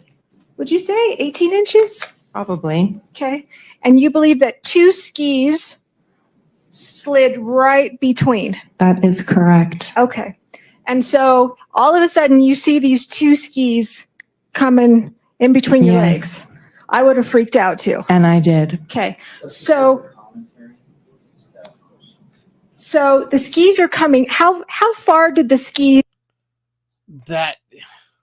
This is weird. And it keeps going like this for a while. I see somebody says that the face of a juror appears on camera here. We're going to skip the face of the juror because we don't want to do that. We're going to jump ahead to an interesting moment. This lawyer is not super filling me with joy, but that is what we're... Saw what he thinks he saw. Ms. Paltrow, why would he lie? This is a man. Goes to motive, Your Honor. But, perhaps that's not the right objection under the rules, so let me be quiet and withdraw my objection. Do you know why he's withdrawing his objection here? It's not because he doesn't think there's a valid objection. It's because he sees where Paltrow is going, and he's like, I'm going to let you take your swing. So he's totally like, I'm going to let you take your swing. He's given Paltrow the opening here for what she's about to do. Answer it. He said he was at 40 feet away and colorblind. I don't know how he can be positive about what he saw, especially with how much he changed his story. Well, what does colorblind have to do with anything? With how much he changed his story. Oof. She's getting to drop, notes about his credibility. My husband's colorblind. We tease him all the time that he can't tell red or green. But what does that have to do with not seeing who hit who? Well, if you have two people in ski gear with helmets on and you're 40 plus feet away, I'm not sure how you can discern who is who. Okay, well. And I can tell you that he didn't, because Mr. Sanderson categorically hit me on that ski slope, and that is the truth. And I'm sure that that's what you believe. I'm not saying because it's the truth. I'm not saying that. I'm sure that's who you believe, or that's what you believe. Ooh, counsel. I'm sure that's what you believe. Just sit down. You just screwed yourself. That was such a bad thing to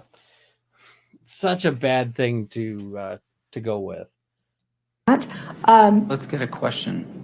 So you and Mr. Sanderson, if you're almost 5'10", Terry's 5'5", pushing it. Your Honor, that's facts not in evidence. Counsel, you'll have an opportunity to redirect or to direct examine, so go ahead. If you two stood next to each other, do you think that somebody would confuse the two of you? I don't know. I'm telling you what happened. Okay. All right. Now, the whole thing about asking why somebody would lie is purely asking them to speculate. I mean, that's always a great place to object, because it's like, how would I know why they would lie? They're wrong. Like, what they've said is not accurate. I don't know why they said it, right? I'm not them. So you're screaming at Terry, worried that Moses hears you. You admit that you were shaken up. Yes. Okay. You don't recall Mr. Ramon being there?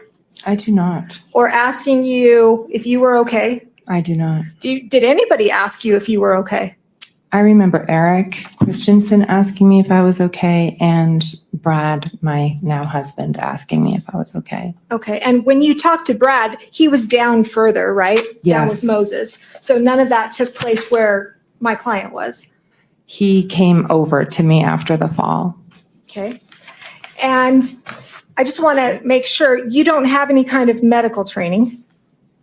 No. Okay. You don't know what injuries Mr. Sanderson did or did not sustain in the accident? I do not. Okay.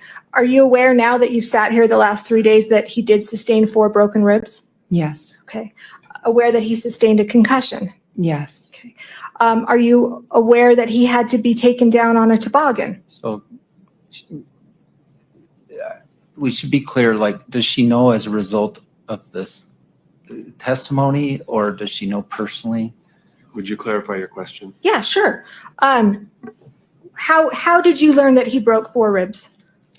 Through all of this. Okay. And to make it clear, I don't want to find out anything that your lawyers told you. That's attorney-client privilege. We can't. So anytime I'm asking you, I don't want you to tell me what your lawyers have told you. Okay. through the court proceedings. Is that fair? That's fair. All right. You learned that Mr. Sanderson broke 4 ribs. Yes. Okay. And that he sustained a concussion. Correct. Okay. That he was taken down on toboggan. Yes. Did you learn of that day? No. Did you inquire? What is your name again? Sorry. Kristen? Yes. Sorry, I was going to say Kristen. It's all right. I think you have to keep in mind when you're the victim of a crash, right? Your psychology is not necessarily thinking about the person who perpetrated it. So This, folks, that's a working people tactic. That's a manipulation tactic. Can I get your name? Let me address you by name here. But I mean, they're both working each other here. So that is its own kind of thing. I actually think it kind of worked for me, but I don't know. He's lying, but I'm telling you what he Skipping ahead said a little bit is here. unfortunately not the truth. all right. Well, in addition to Mr. Ramon, you've sat here when some of the experts have testified. Mhm. We had Dr. Gibby, and we heard Dr. Boehm. I always want to say Baum or Boehm. Yes. Boehm. Mhm. You've heard their testimony that the only way that Mr. Sanderson's ribs could have been broken where they were is that if he was hit from behind. You disagree with that? I think it misstates their testimony. I guess I'm not sure what the objection is, but it's overruled. The jury will have to remember what the testimony was. That means you get to answer. You disagree with their testimony? Absolutely, I disagree. Okay. What medical training do you have to disagree with that? I'm just telling you the truth of what actually happened. Okay. That's all I can do. All right. And you don't have any other witnesses who saw it to support your position, correct? Well, I have a lot of witnesses who saw the split seconds afterwards and the positions of the bodies on the mountain, which would indicate very clearly who hit who. Okay. Do you have any witnesses who saw it? Who saw the collision? The collision? No. All right. But neither And does you're not she. trained in accident reconstruction. Me? Yeah, No. neither am I. All right. That was such a stupid question. You're not trained in accident you don't have to reconstruct an accident that you physically saw, right? Like, hey, you know who doesn't need blood spatter analysis to determine how a murder went down? The murderer, right? Oh, hey, you know, this blood splatter shows this sort of knife slash and that. Yeah, of course you don't need that if you were the person with the knife, or alternately, the person getting stabbed. Like, you need a reconstruction for if you weren't there. This is such a dumb freaking question. Like, I feel like if you put her in a PET scan, you know, and I mentioned what a PET scan was yesterday, you give somebody radioactive sugar and it shows like how much sugar is being consumed by the brain because it gives off, radiation. I feel like when she asked that question, her brain would be actively taking in sugar.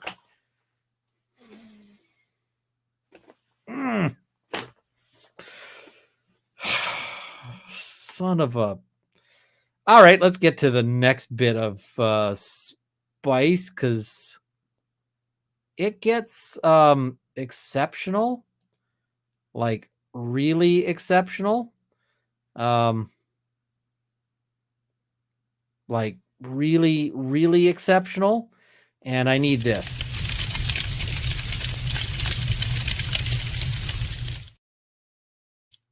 All right. Which is I'm a moron, which is very relevant to this case. How? How? Yeah. Because we believe that that's exactly what she did. Is she ran into things like she. Wait. Oh. Yeah. Because I'm always running into things. Which is I'm a moron, which is very relevant to this case. How? How? Yeah. Because we believe that that's exactly what she did. Is she ran into things like she always does. She was asked if she ever said that. She said no, and we have impeachment evidence that she has. But you've got your accident reconstructionist did not testify that her clumsiness somehow played a part in the cause of the accident.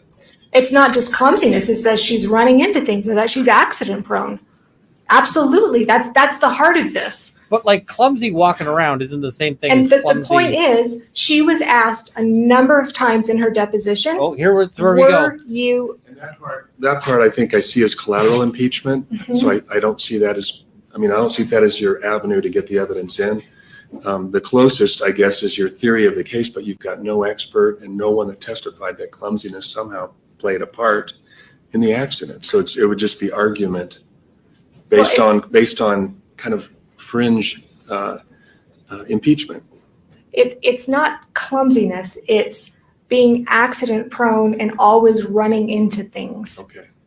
Which is what we contend she did in this case. All right. Let me hear from Mr. Owens. We shouldn't pretend that we have not had this fight before. I'm in deja vu from 2 months ago when when you already ruled on this.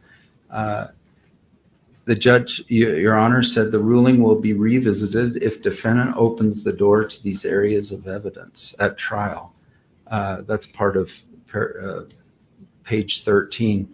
I didn't even have the motions around because we've already had it granted. So why would we need to go dig and find out what our motion said?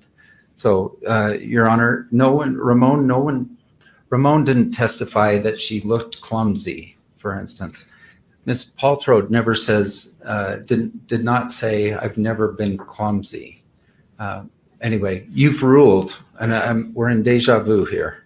I've ruled, under Rule 404, evidence of a person's character or character trait is not admissible to prove that on a particular occasion the person acted in conformity with the character or trait. And under the court's motion in limine decision, it indicates on page 13, motion 14 pertains to her public appearances and previous unrelated injuries. That's the previous instances of that I believe that Ms. Van Orman's referring to. And the court's order says it appears the plaintiff does not intend to inquire into the areas covered by these motions, and the motions are therefore granted. The ruling will be revisited if the defendant opens the door. If that occurs and the plaintiff wishes to present any of the categories of evidence, he must first address this with the court out of the presence of the jury. And I guess there wasn't any request. Is that what your motion that is pending relates to, that you want a clarification? No, that's regarding the ski expert. Okay. But what about prior inconsistent statements, Your Honor? I'm entitled to ask her if she's testified that she... Here it comes. It's gonna be...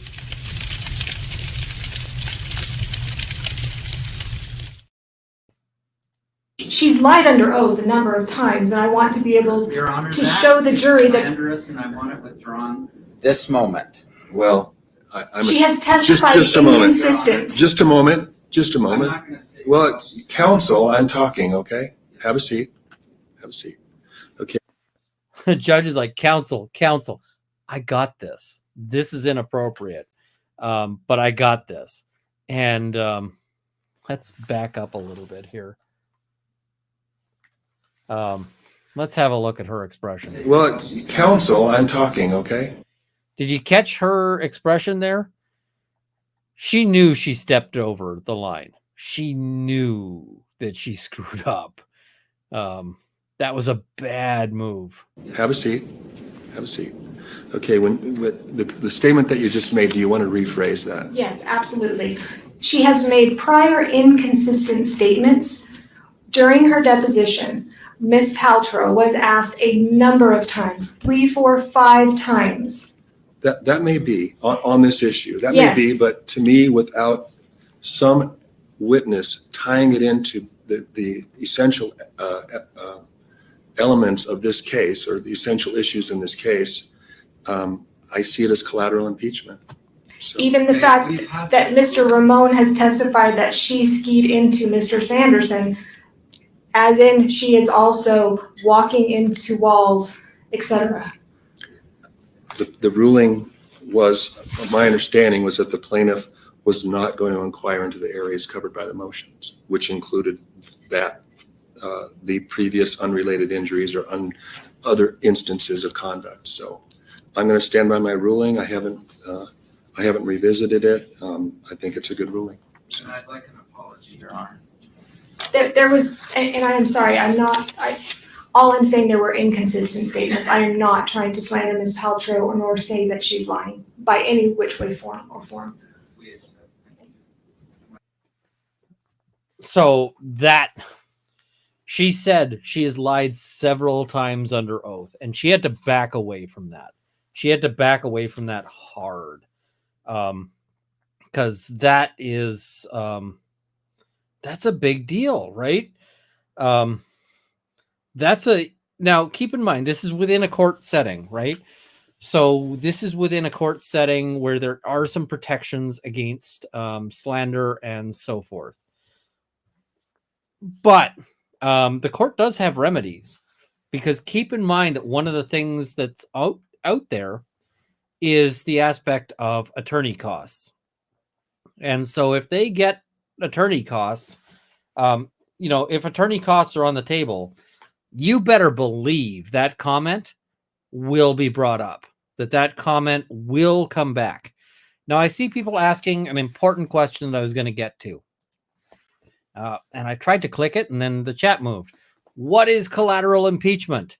So collateral impeachment basically says, so impeachment, first of all, is when you are showing that a witness is lying by confronting them with, other evidence from outside the, other evidence to show that something that they've said is false, right? So impeaching is most commonly done with like the transcript, where it's like, you said X in deposition, you said Y today, that is inconsistent. You are a bad witness. You might be saying you lied, you might be saying you're unreliable, whatever, but that's an impeachment, right? Now, collateral impeachment is basically a rule that says that you can only impeach things or impeach people on things that are relevant to the case, like things that are tied into the case. You can't just bring up every lie that the person ever might have told. And the other thing is you can't bait people into embarrassing areas of their life in order to impeach them on them not answering those questions. So, let's say that you've got, Gwyneth Paltrow on the stand, and you're like, hey, you use all these products that you sell on Goop, right? And it's like, now we've got somebody who's going to testify that you didn't use them, or that you did, or whatever. That's completely unrelated to this trial. And it's, kind of embarrassing. You can't bait somebody into that in order to catch them in stupid lies. Basically what this means is that the entirety of this is, you can't just because somebody's in court doesn't mean you can just drag their entire life into the soup here. It's limited. So that's what collateral impeachment is about. So that is, that's important. Okay, thank you. Let's take a short break and come back maybe 5 after. So Owens accepts the apology. He's being a stand-up guy in this like 4 seconds, which is about as long as he manages to pull it off at any given point. Now we're going to get into some really interesting stuff that had a lot of people were wondering about some of this, and I'm going to point out that some of this stuff is it means a lot more than it sounds like it means. So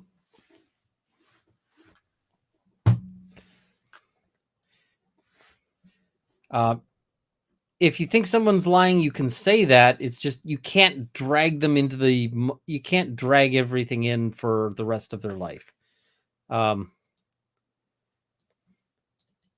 not going to rewind, but yes, Terry was staring at Gwyneth Paltrow. He was absolutely, and it was weird, but yeah. Is there a day you can do these streams a bit earlier? I'm going to start at 6:30 on Monday, but I will probably start with some non-Paltrow stuff so that I can talk about that. Just so I can talk about other stuff first. Yeah, I didn't timestamp the Taylor Swift thing. We should talk about the Taylor Swift thing. We should talk about Taylor Swift.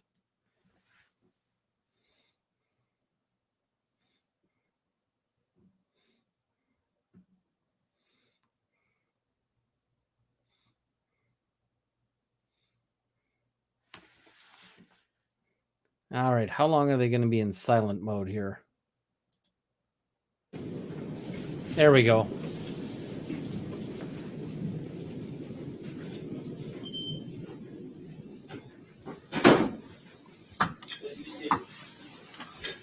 Ms. Van Orman, you may proceed. Yes, thank you. So, Ms. Paltrow, I want to shift gears a little bit and talk about this was where my whole... Get on the record that my objection was sustained. I'm sure it was on the record whenever it was there. I don't recall. Okay, I think we just said that now would be a good time for a bench meeting. But Jury doesn't get The to objection decide was on the sustained. attorney fees. Okay, I'm moving on, shifting gears. So, Ms. Paltrow, the reason I got involved in this case in the first place was your counterclaim. So I want to talk with you about the counterclaim. Is it true that you feel it's unfair that Mr. Sanderson has brought this case against you? I do. And he has deterred you from enjoying the rest of what was a very expensive vacation? Well, I lost half a day of skiing. Yes. Right. Okay. And I think that's what your counsel has argued as well, that you you had a full day pass, but you can only ski a half a day. Yes, I went back down after lunch. Okay, right. And that's when you had lunch and you got a massage. Yes. Okay. Didn't get your knee checked out, didn't have any kind of medical attention. No, it didn't feel acute in any way. It felt just like I had overstretched my knee and I had sustained a blow, but it didn't feel like it needed medical attention. Okay. And you're bringing this claim for $1. I am. Okay. In fact, your counsel, Steve, do you still have that dollar bill? Yes, I'll let you use your own. I'm not going to even respond to that. Nah, I don't need it. Sure. Yeah, I don't need it. You saw Mr. Owens wave that $1 around, right? I did. Okay. The whole dollar thing is bizarre, but you can see the counsel in the back is fishing in his wallet. $1 pulling in out a dollar. symbolic damages. Is that accurate? They got the dollar It's ready. an actual dollar that I'm asking for. Okay, but you also have testified when I asked you questions in your deposition Yes. that $1 is symbolic. Do you remember me asking you It's about symbolic because the damages would actually be more. that? Okay. But remember me asking you, is it symbolic? And you said, yes, it is.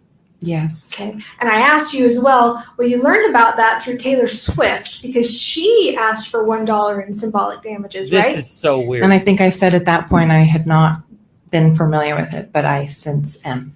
Now you are. But at the time, a couple of years ago in 2020, you didn't know anything about Taylor Swift's $1 symbolic damage lawsuit? Just relevant. She's trying to impeach on not knowing Taylor Swift. Come on. Like, chase something freaking relevant. That's your honor. Counsel? Yeah, because I asked her about it at the time, and she denied it. You are in the weeds, counsel. You are in the freaking weeds. Come on. Correct. Can you answer the Just question? relevance. I was not aware at the time. Are you good friends with Taylor Swift? No, Relevance. Overruled? You're not good friends with Taylor Swift. I would not say we're good friends. We are friendly. I've taken my kids to one of her concerts before, but we don't talk very often. You've never given Miss Swift personal, intimate gifts for Christmas. Your Honor, relevance, or I Sustained would as like to a relevance. bench trial. Well, she's just said that she wasn't friends with her, so I'm inquiring on that. Ask her about Oprah. I mean, Mr. Owens, sustained. Please move on. You're telling Mr. Owens, you've made your point. Shut up. But also sustained. And let's do. You know where she was going with this? She's going with, you bought her a dildo. You bought her a vibrator. You bought her something off the Goop webpage that is designed to go upwards. So, come on. Now, I mean, first of all, what does this have to do with anything on the planet? And second of all, I made this point on Twitter. Like, she runs a page that I brought this page up on stream on my first, on the first day. And it was a complete mistake because I brought that up. Oh, crud. I turned a setting on that I didn't mean to. Sorry, folks. I am just killing the ad settings. Sorry about that. I meant for it to put in ads afterwards, but it's apparently doing it now. Yeah, Dear Forest, the trees would like a word. She is so lost in the weeds here. But, I brought up that webpage at the wrong freaking time, on a live stream, and it's 75% dildos. And I'm just thinking, if that's her business, I'm guessing she's got a ton of spare whatevers. And she's probably given them out as she goes to Applebee's and she leaves a tip of some sort of vibrator or something. And I'm going, who the heck cares? I kind of suspect that giving Taylor Swift something like that is possibly a marketing move. This has nothing to do with anything, and it's just stupid. I'm going to, you're really actually a close friend with Taylor Swift. Ha, ha, ha. And I'm going, are you kidding? And I'm sorry, the notion of $1, the notion of suing for $1 as a nominal thing is not from Taylor Swift. Taylor Swift didn't originate that. That predates Taylor Swift by only 500 freaking years. This is so dumb. Crazy Cat Queen says, and I'm going to go check out GP's webpage now. Don't. They're $700. It's nuts. So, yeah, this.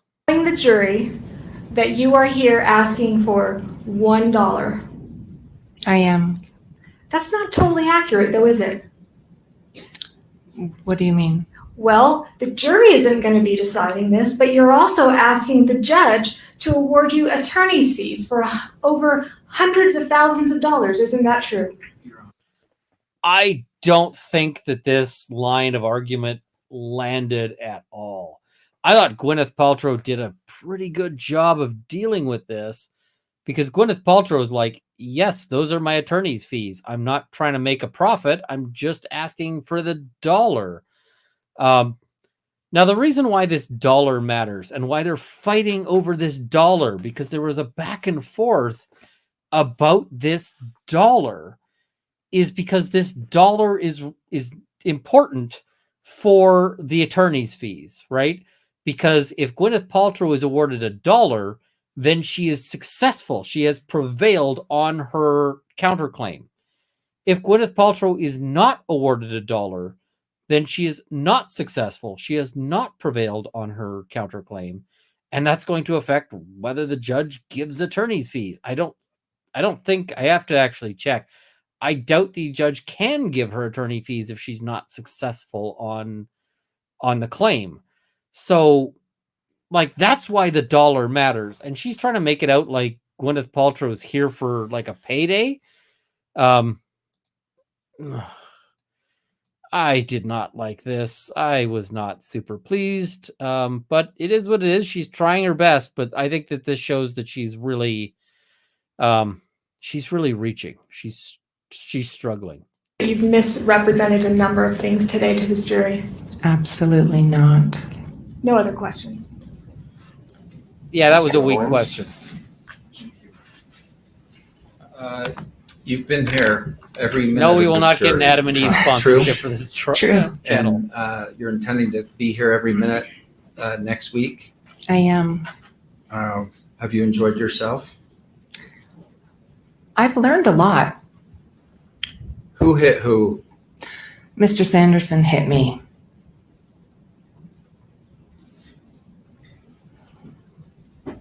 The comment was that Mr. Sanderson doesn't take criticism well. Do you take criticism well? In my profession, after all these years of being in the public eye, I think I take it relatively well. You keep sending me notes. I will get those. I didn't cause these damages. That's Right? absolutely correct. Do you feel some empathy for Mr. Sanderson and his declining brain? You know, I really do. I feel very sorry for him. It seems like he's had a very difficult life, but I did not cause the accident, so I cannot be at fault for anything that subsequently happened to him. So his daughter got. Okay, so few things. First, Mr. Sanderson has moved closer in, and that might be to get a better view. But I did not like that question. I did not like the thing of you keep writing me notes. As counsel, you never want to get anywhere near that the opposing of your communications with your client. Never, ever, ever. It is such a minefield because you don't ever want to be in a situation where you are risking privilege. And I don't think he got to the point of, breaking privilege, but you don't want to mess with that. And I mean, I thought she did well on this question. Let me take a moment to address some super chats here and so forth. So I'm getting some comments saying I should cover those. So first, let's hit some of the gifted memberships. Hemplan, Texas, thank you for 20 gifted memberships, and then another 20 gifted memberships. Barney Cat, thank you for 20 gifted memberships. Jan E. Wallace, thank you for the member chat, saying first live I've caught in a while. Thank you. Kathy O'Toole says, did we ever see the missing pic they were printing? We haven't seen that yet. That's still, we'll probably see that in a future day. I'm guessing like tomorrow or the day after. And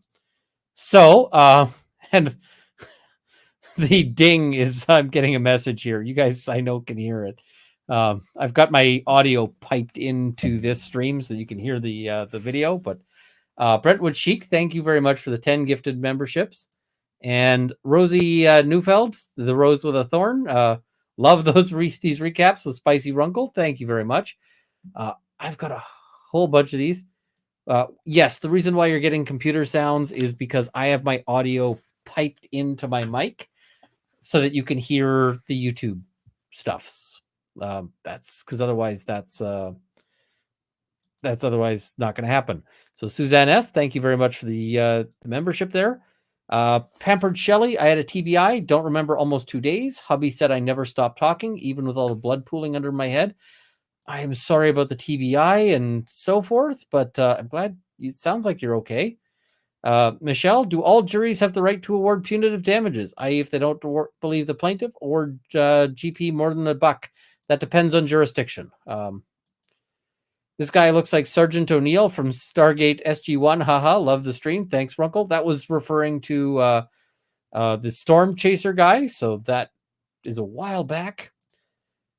For Ian, for singing on Friday Night Frenzy, Afro Man, thank you very much. I may do it again on Monday. I'll have to see. Sarah Whitney, I'm so honest. Yeah, I thought that was greasy as hell. How do you, Terry McLean, how do you forget seeing a video that shows Gwyneth Paltrow taking out your dad? Right? I mean, if I had that, I would be watching it all the time, right? It's bizarre. So this whole thing of like, I don't remember is just nuts. Law and Lumber is, yes, the ding is me telling Ian he needs to stay working through super chats. That is accurate. M169, as to her memory, when my son was 5 months old, I was working full time and caring for my mom on weekends at her home. Some things are fuzzy from that time. Yeah, I don't mind if she says it's fuzzy. It's just weird when she says some things are fuzzy and some things are super not. If a video showed up, would it be admissible at this point in the trial? That would be fought over hard, depending on which side the video favored. So, yeah. Runkle, didn't plaintiff block defense experts from examining this guy? How can they keep disparaging defense experts when they weren't allowed to see the plaintiff? Seems really shady. That's really common, actually. I wonder if Dad mentioned a GoPro. Also, hi, Rob. I want to see what Dad has to say about the... I really want to see what Dad has to say about the GoPro. Runkle, you said it best. Do move to the U.S. Lol, just jokes. You guys are great. I'm not wanting to move to the States. I kind of like Canada for now. Anna, I was interpreting a torts class last night, and they were discussing eggshell plaintiffs. Interesting to see it tying into a live trial. Absolutely. This is a live trial where eggshell plaintiff is a real issue. Runkle, check Twitter DMs ASAP. The email link works and has a comment thread between Terry and Roan. He admits he didn't see the hit. I'm Duca224 or 24. I did see the that. It looks like he says that he did see the hit, which isn't really consistent with what he said. Yes, it is okay to share the Discord link. So feel free. And why was she thinking that night about needing proof of who caused it? Yeah, that's a really good question. Be kind, having dementia and TBI in my family, and a cis in late 40s having frontal lobe dementia and dying from it is heartbreaking. Yep. My cis was my person. It is so hard and so painful. Still not credible witness. Yeah, that's the problem, is that you can have a lot of sympathy for people and still not believe them.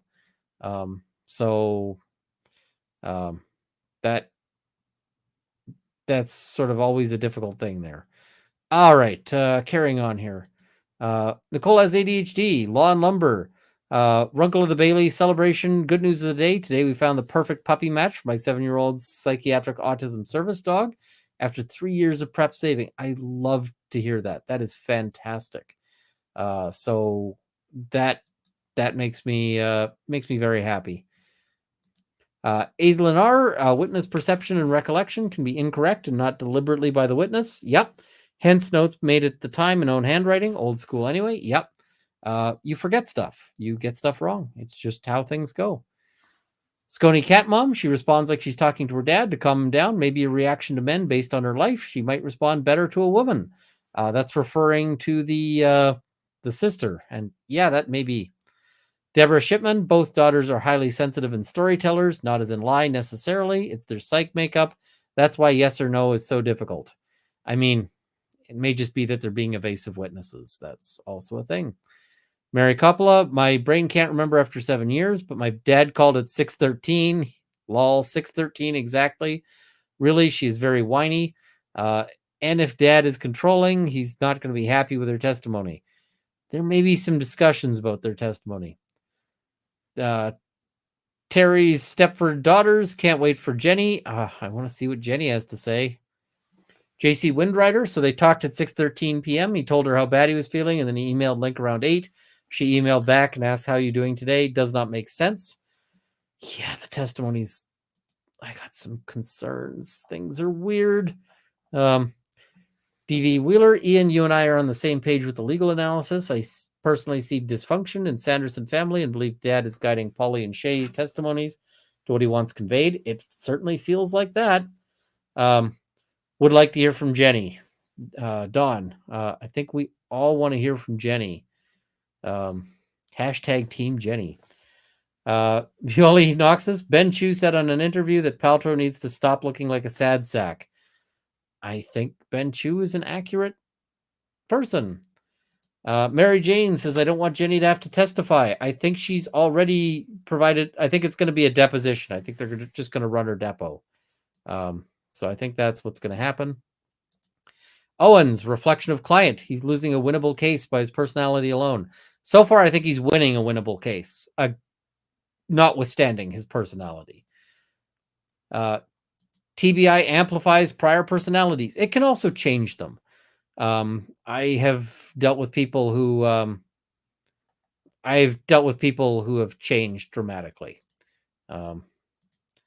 Rachel K, I would be making that face too if Owens was my attorney.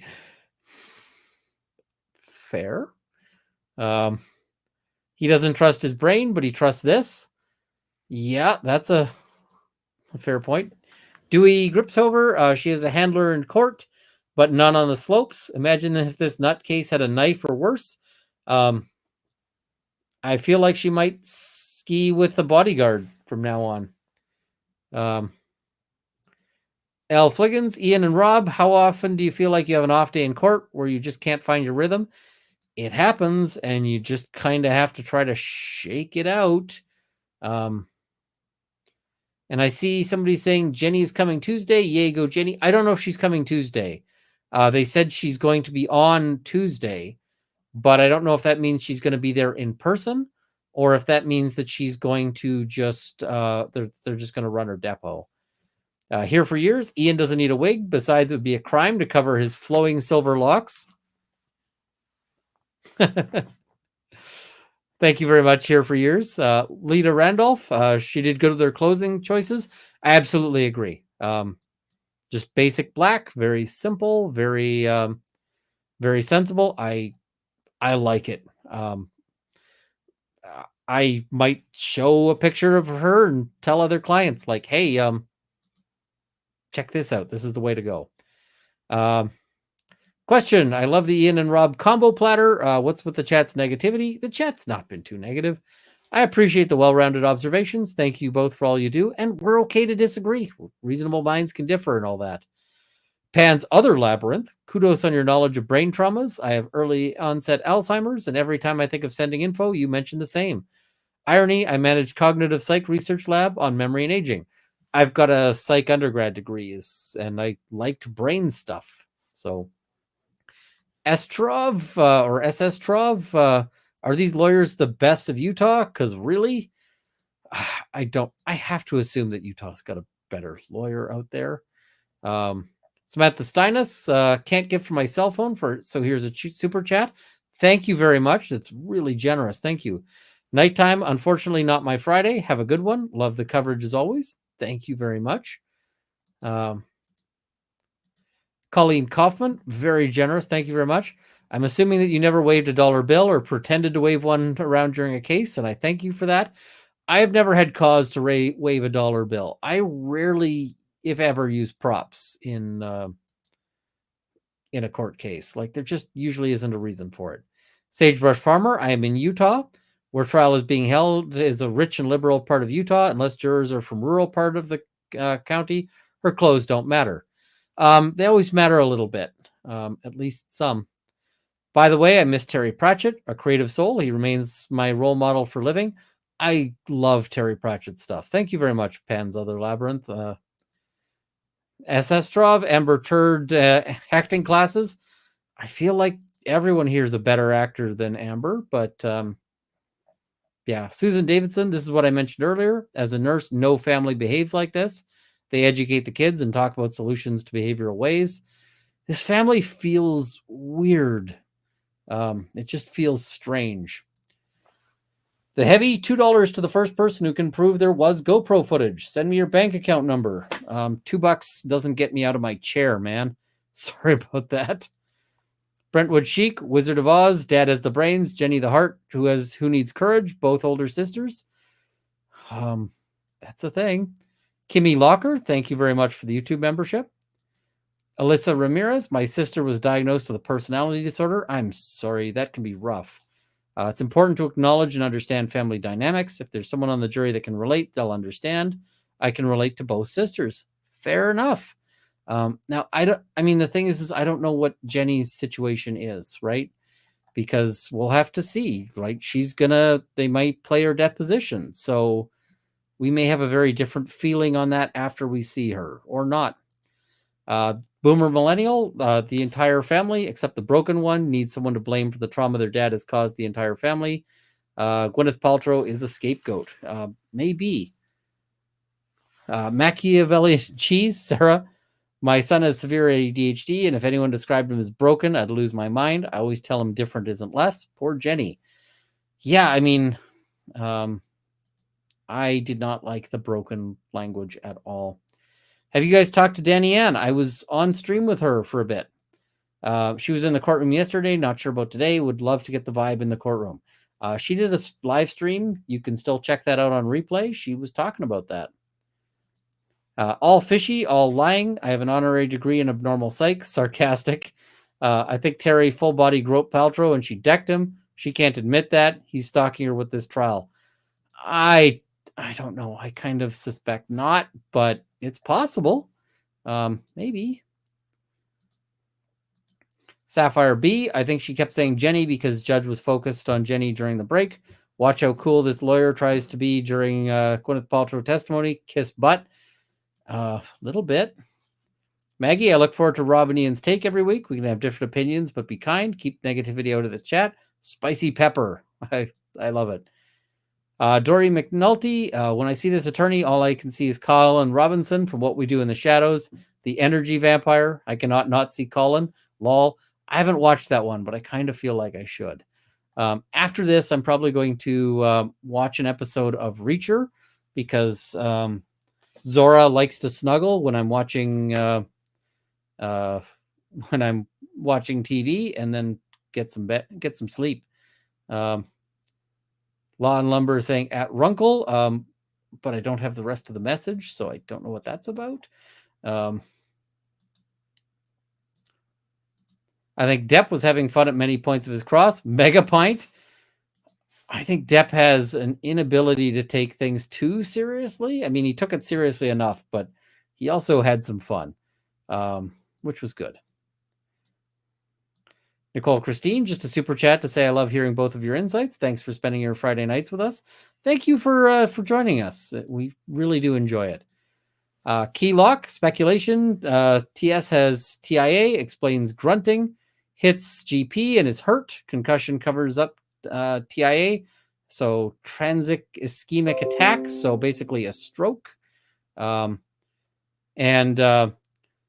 Injuries force him to face fact that he's aging, which hurts more. What is most important to him is pride. Sues GP for hurt pride. Yes. All right. So let's look at a little bit more video here because we got a whole lot to get through. Although I think I may have another. Jeremy Morton, thank you very much for 10 gifted memberships, and John Carter, thank you very much as well. 10 gifted memberships, much appreciated. We get to something else that goes on here. I'm just trying to up and said he was cursing out her daughter. Did you hear that? I did hear that. Did you cause that? I did not cause The case. If I could find my glasses. All right. Oops. Is this your actual receipt from Deer Valley? Yes. And it's in that binder in front of you if you need to look at it. What number is the Yes, exhibit? let me come get that. Do you see the total for this? Not nearly $9,000 for nearly $9,000 for that ski day. Whew. Whew. That's some money. That's some dollars. 85. Okay.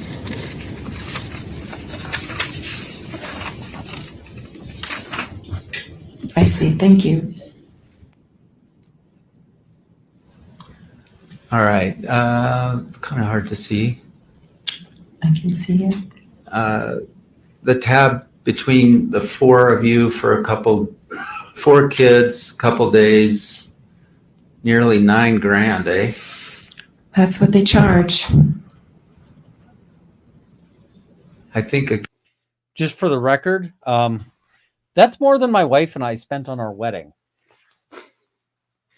That's more than I spent on my car. So that's a lot of money. again, there's this assertion that because you were paying Eric Christensen, you expected him to lie for you. Do you, This characterizes questioning, insinuations, or evidence. Overruled, the jury will recall the evidence or the questioning and the answers before. all right. Does that mean I don't? You can answer. So Did you expect Eric Christensen to lie for you? absolutely not. But he was on your payroll, wasn't he? But this is what Deer Valley charges. So anytime you go and you ask for a private instructor, that's the fee, unfortunately. Okay, and we'll let Eric talk about this on Monday. Okay. Those are all of my questions. Thank you. Thank you. Now I see. Let's read this out. So now this is a notation made on February 29th, 2016, referring to an event that they note on February 26th. So it's backdated a little bit. Our instructor EC was with female guest at approximately 11:55 as they were on bandana. A male skier ran into the back of her, knocking her down. Patrol came and evaluated, and everyone was okay and continued to ski. At lunch, Gwyneth indicated that she was stiff and sore. That's what that reads. So, yeah, that's some people had some questions on that one, but it's kind of interesting. All right. It's kind of hard to see. I can see it. The tab between the four of you for 4 It's a kids, lot to me. couple days, nearly $9,000, eh? That's what they charge. I think. So On the text message, I think that's on that board there, yes, and counsel had asked you, that text message was made before there were any lawsuits going on, right? it was. Okay, so are you aware that Mr. Ramon reported to the ski patrol that you hit Terry in the back about 10 minutes after the crash? I don't understand the question. That's not in evidence. Are you aware that Mr. Ramon, about 10 minutes after the accident, reported to ski patrol that you struck Mr. Sanderson in the back? I don't think so. Okay, if that report was made, 10 minutes after the crash, that was long before a lawsuit was even contemplated as well, isn't it? Yes. You mentioned about keeping a low profile. You like to keep a low profile When skiing. when you're skiing, correct. Does screaming at the top of your lungs profanities at Mr. Sanderson when he's on the ground keeping a low profile? After an incident like that where you feel hurt and violated, unfortunately, adrenaline can take over and emotion as well. Okay. Come on, counsel. Oh. This is scraping the bottom of the pot looking for something like some congealed, crust of an answer or of a point. This is so like, oh, you were upset and you were shouting because somebody slammed into you and you and scared the crap out of you. Isn't that not keeping a low like, hey, you normally try to keep a low profile, but somebody stabbed you and you screamed, so isn't that like a That's so silly. Yeah, I see. He hit her. You hit someone. You apologize. Oh, I'm so sorry. But if you get hit, what the hell, dude? You're mad and have to cause to curse and yell. Says a lot. Yeah, that's kind of. This is so silly. And counsel had asked you about touching you without your permission. I just want to make clear, as we didn't do the little Dance. Thank you. Yeah, the little dance.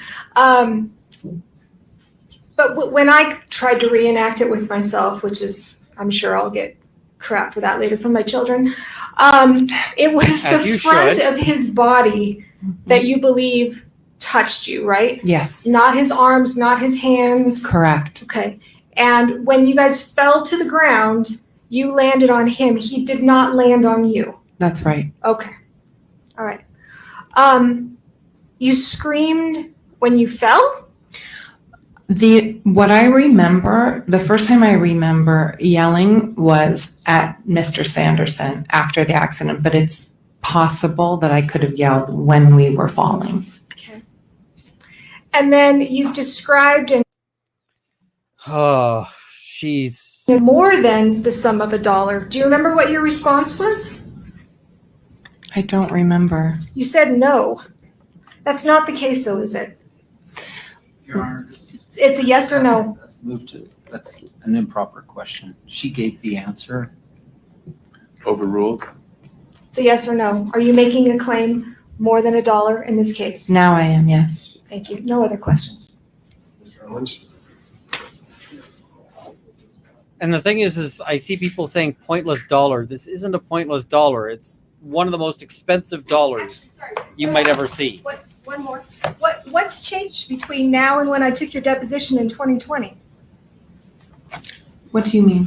Well, in 2020, you said, no, I'm not. Now you said, now you are. What's changed? Well, you're making so for me, as I said, there's a delineation between the $1 that I would receive and the lawyer's fees being reimbursed, which is not. Okay, so then you're not changing your position. No. Okay, so you've always been seeking more than $1. At the time of the deposition, I was seeking $1 for myself. And I don't recall at the time of the deposition if we were also asking fees reimbursement. Well, I'll represent to you that that was pled in the counterclaim. I could show you a copy if you'd like. I'm sure. Do you disagree with that? Do I disagree with That in the counterclaim where you have sued how I got involved on this case, Yes. that you had asked for $1 plus attorney's fees? I am asking for $1 plus of attorney's fees for that they're being paid. And from day one, I have no idea why this is being so choppy. But yeah, this is a weak drag on this one. No kidding, she wants her attorney's fees back, right? Because what's the dollar worth? So yeah, this is an expensive dollar, but this is just such a silly pursuit here. So I don't get it. I just don't get where they're going with that. All right, let's look at some more super chats here while we can. And I think we got a pup who wants to say hello.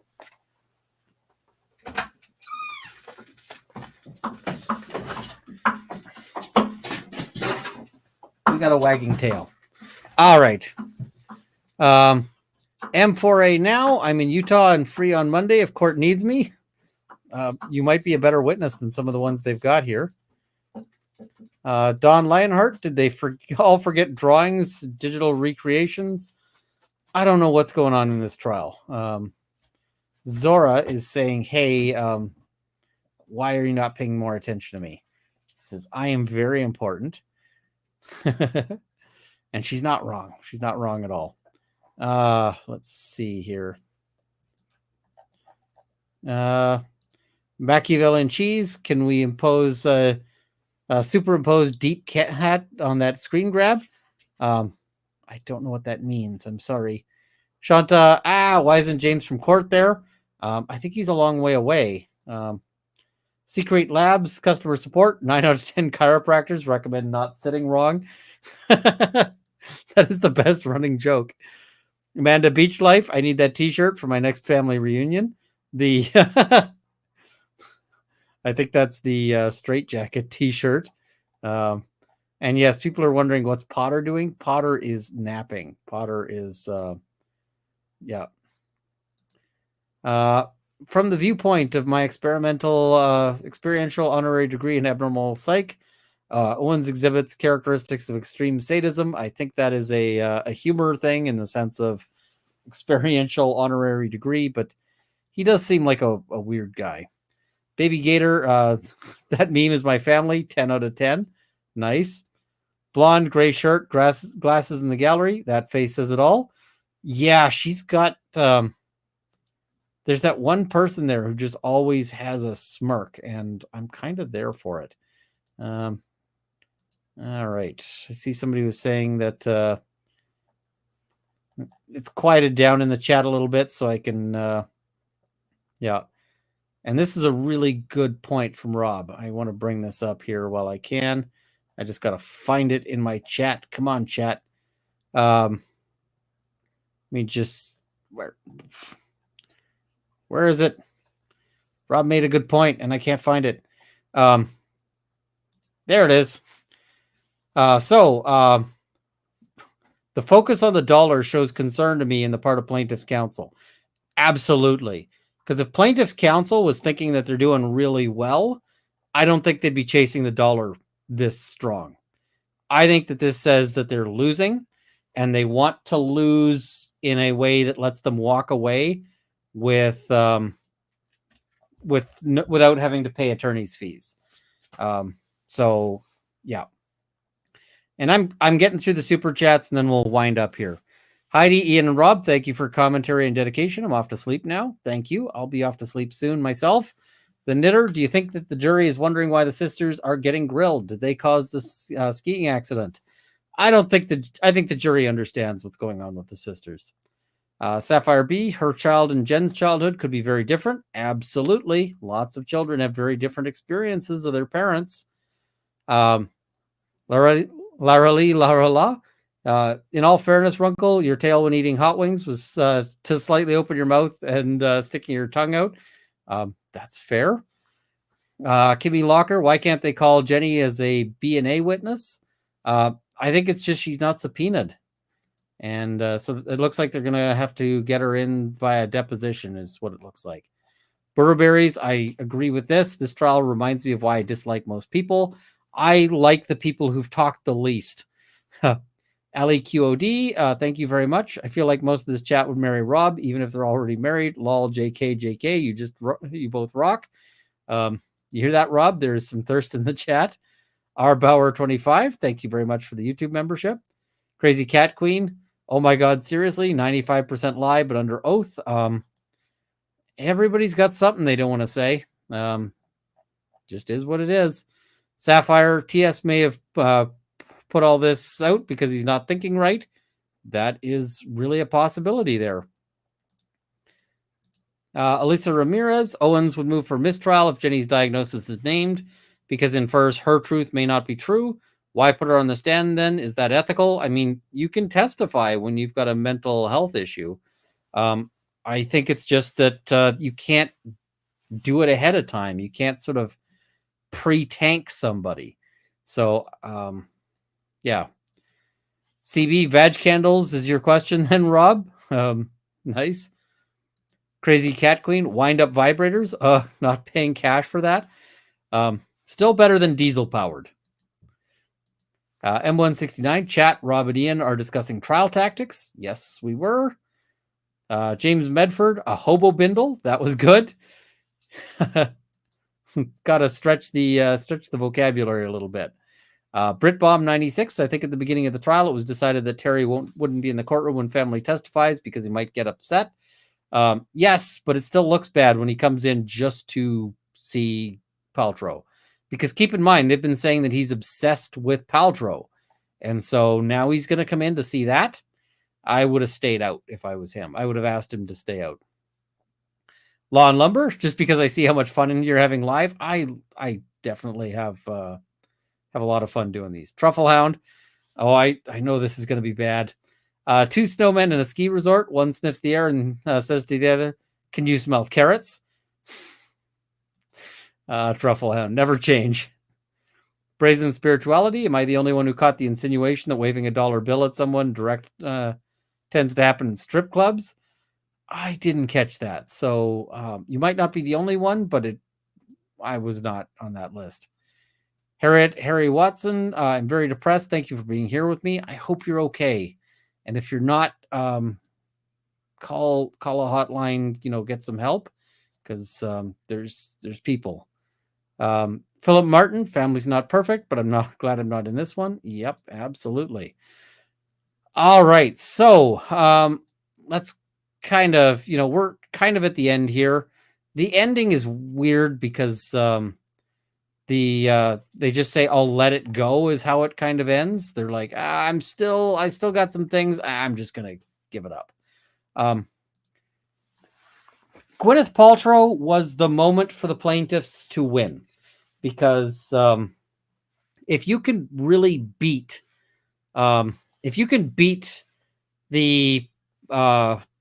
one of the parties on their examination, you're likely to win. And I don't think they scored the knockout punch they needed to. There were some moments where she did not look great, but they never really landed a knockout punch. And I think that the biggest thing that that was a problem here today was the daughter. Shea, I think, really caused them some problems. And there were some moments when I suspect that the jury would have been like, what? In particular, I think the GoPro thing is gonna be huge. So I want to see what Dad has to say, because Dad's going to be testifying on Monday, and he's going to face some tough questions. On Tuesday, it sounds like we're also going to hear from Jenny. There was a bit of a slap fight at the end over timing, because things have run longer than they were supposed to. And because of that, it's messing up their schedule for witnesses, and witnesses have taken time off. They've taken all of this stuff and so forth. That I'm not going to go through, because it's just kind of a slap fight. And these lawyers have engaged in some really slappy slap fights. But I think the big thing, they need, the plaintiff's side needs to find a way to deal with the GoPro. If they can't deal with that elephant in the room, they're going to get stomped and just smashed, because it's right now it sounds like they're sitting on a video, on video footage of this, and that this video footage would show the accident, and that they have made it vanish for some reason. And what reasons would there be? Well, only because the only reasons that make sense is if this video footage is bad for them, right? I mean, so cynically, I suspect that, if that footage showed Gwyneth Paltrow smacking into this guy, or more clearly, he's just sitting there and then suddenly, snow, I think that we'd have that video. And I mean, the other thing that's interesting is we got it all on GoPro, right? That's in that email, right? We got it all on GoPro. How would you get anything on GoPro if Sanderson's story is accurate? Because what would that GoPro show? It would show absolutely nothing. Absolutely nothing. You'd just be sitting there, doing your skiing, snow, right? Face full of snow. It would be a super boring video. And so, whereas the flip side of that is that if Paltrow is right, you get a much better video. You get Sanderson skiing along, and then a person there, and then smack right into Paltrow. So I just kind of wonder. Right now, if I was on the jury and this was it, there was no closings, there was no anything, you just asked me to decide right now, I'd give Paltrow her $1. That's where I'm feeling right now. Now, that can change, right? Things can change. We are not even halfway. But so far, this is the plaintiff's case. And by the end of the plaintiff's case, you should be feeling like the plaintiff is 100%, right. You should be ready to, you should be thinking, I want to give the plaintiff all the money they're asking for. That's where things should be at the end of the plaintiff's case. And I'm nowhere near there. I am thinking that I would want to give the money to Paltrow. And so that's a very bad place for the plaintiff to be, because the defense is going to get to call all their experts and all of their evidence next. And unless it starts going as badly as Shea's evidence, I think they got a good one. I think they've got a good thing here. All right. We've been at this for 4 hours and 20 minutes. It is past midnight my time. I know a lot of you are on the East Coast, so it is miserable o'clock in the morning. Thankfully, tomorrow is Saturday. I don't know if I'll do any streaming Saturday or what. There's some stuff I want to talk about with Rust. So I may or may not do something. I also got to talk to some people because there's maybe some other stuff to organize. But we shall see. But anyway, I think I will run the outro and see you guys. Another time. I'm definitely going to have more to say on Monday. We'll do another recap on Monday. All right. Good night, everybody.